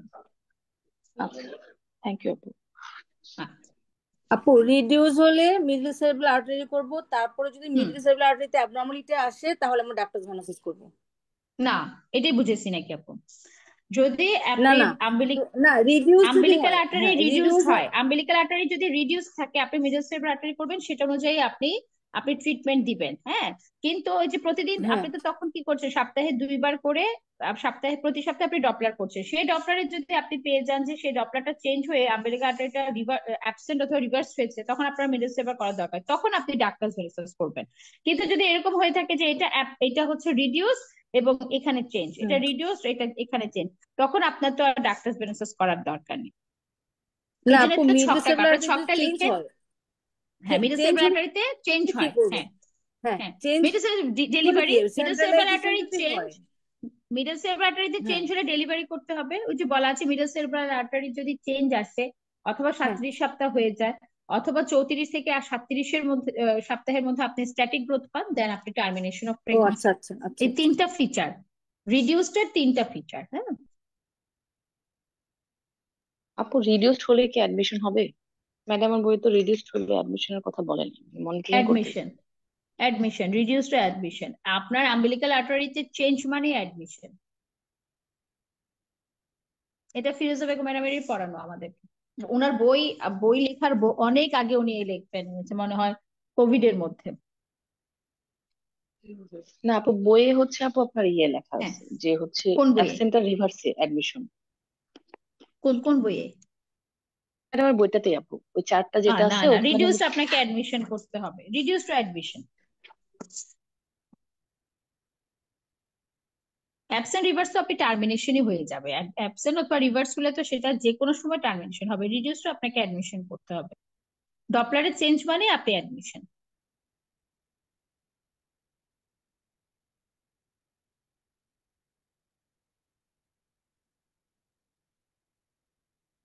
আচ্ছা, আর কোনো প্রশ্ন আপনাদের? তাহলে আপনি দেখেন এই কেসটা, এটা আসলে কেস হিসেবে আপনাদের কাছে এসে খুব বেশি আলোচনা করার সুযোগ নাই। এত খারাপ একটা কেস, যেটা হচ্ছে আপনার সিম্পাথিও ফান্ডাল হাইট 4 সেন্টিমিটার ডিসক্রিপেন্সি, এরকম একটা কেস আসলে আপনাদেরকে দেওয়ার কথা না, হ্যাঁ, বা দেওয়া উচিত না এরকম একটা কেস। তো এরকম আপনার খুব কমই এরকম পাবেন, হ্যাঁ। আর খুব কমই এমন পাবেন, যদি পান তাহলে আপনারা যেভাবে আমি বলেছি সেভাবে করে আপনারা অ্যাকর্ডিং টু ডপলার ম্যানেজমেন্ট, এই ম্যানেজমেন্টটা ভালো করে শিখে যাবেন। এটা ফিরোজা বেগম ম্যাডামের দেয়া এবং এটা নাইস গাইডলাইন থেকে নেওয়া। এবং এটা নাইস গাইডলাইন আমি দেখেছি একদম হুবহু ম্যাডাম নাইস গাইডলাইন থেকেই তুলে দিয়েছে লেকচারটা। আর হচ্ছে ম্যাডামের নতুন যে বইটা বের হয়েছে সেখানেও আপনারা পেতে পারেন। তবে আজকের ক্লাস থেকে আপনারা মেইনলি পড়বেন হচ্ছে pre eclampsia, pre eclampsia, pre eclampsia. একদম আপনারা অনেকে ক্লাসে দেরিতে জয়েন করেছেন, একদম হিস্ট্রি শুরু থেকে একটু শুনে নিবেন, এটার হিস্ট্রি কিভাবে নেবেন, ফার্স্ট ম্যাডাম কি কি প্রশ্ন করবে, সেকেন্ড ম্যাডাম কি কি প্রশ্ন করবে, ঠিক এই সিরিয়ালে হবে। প্রত্যেকটা সেন্টারে আপনারা প্রি এক্লামশিয়া পাবেন। সুতরাং আপনারা সকল এমফেসিস দিয়ে আগে প্রি এক্লামশিয়াটা পড়বেন, ওয়ার্ডে যাবেন, প্রি এক্লামশিয়ার বারবার প্রি এক্লামশিয়া কেসগুলোর হিস্ট্রি নেবেন এবং এই কোশ্চেন গুলো নিজেদের মধ্যে আলোচনা করবেন। কোনো প্রশ্ন আছে কিনা আপনাদের বলেন? কোনো প্রশ্ন না থাকলে আমরা ক্লাস এখানে শেষ করব।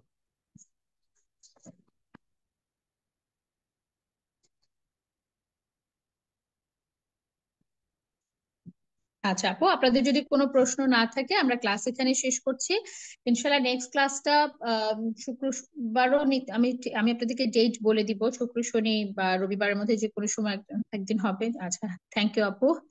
আচ্ছা, শুক্র শনিবারের মধ্যে একদিন হবে। আম, তো আমি ডেট আপনাদেরকে জানিয়ে দিব। এবং আপনারা প্লিজ আপনারা লাইভে ক্লাস করবেন। লাইভে ক্লাস না করলে কখনোই আপনাদের কনফিউশন দূর হবে না, কারণ যারা ক্লিনিক্যাল ব্যাচে আছে তারা কিন্তু নতুন নতুন পড়ছে না, তারা অলরেডি পড়েছে।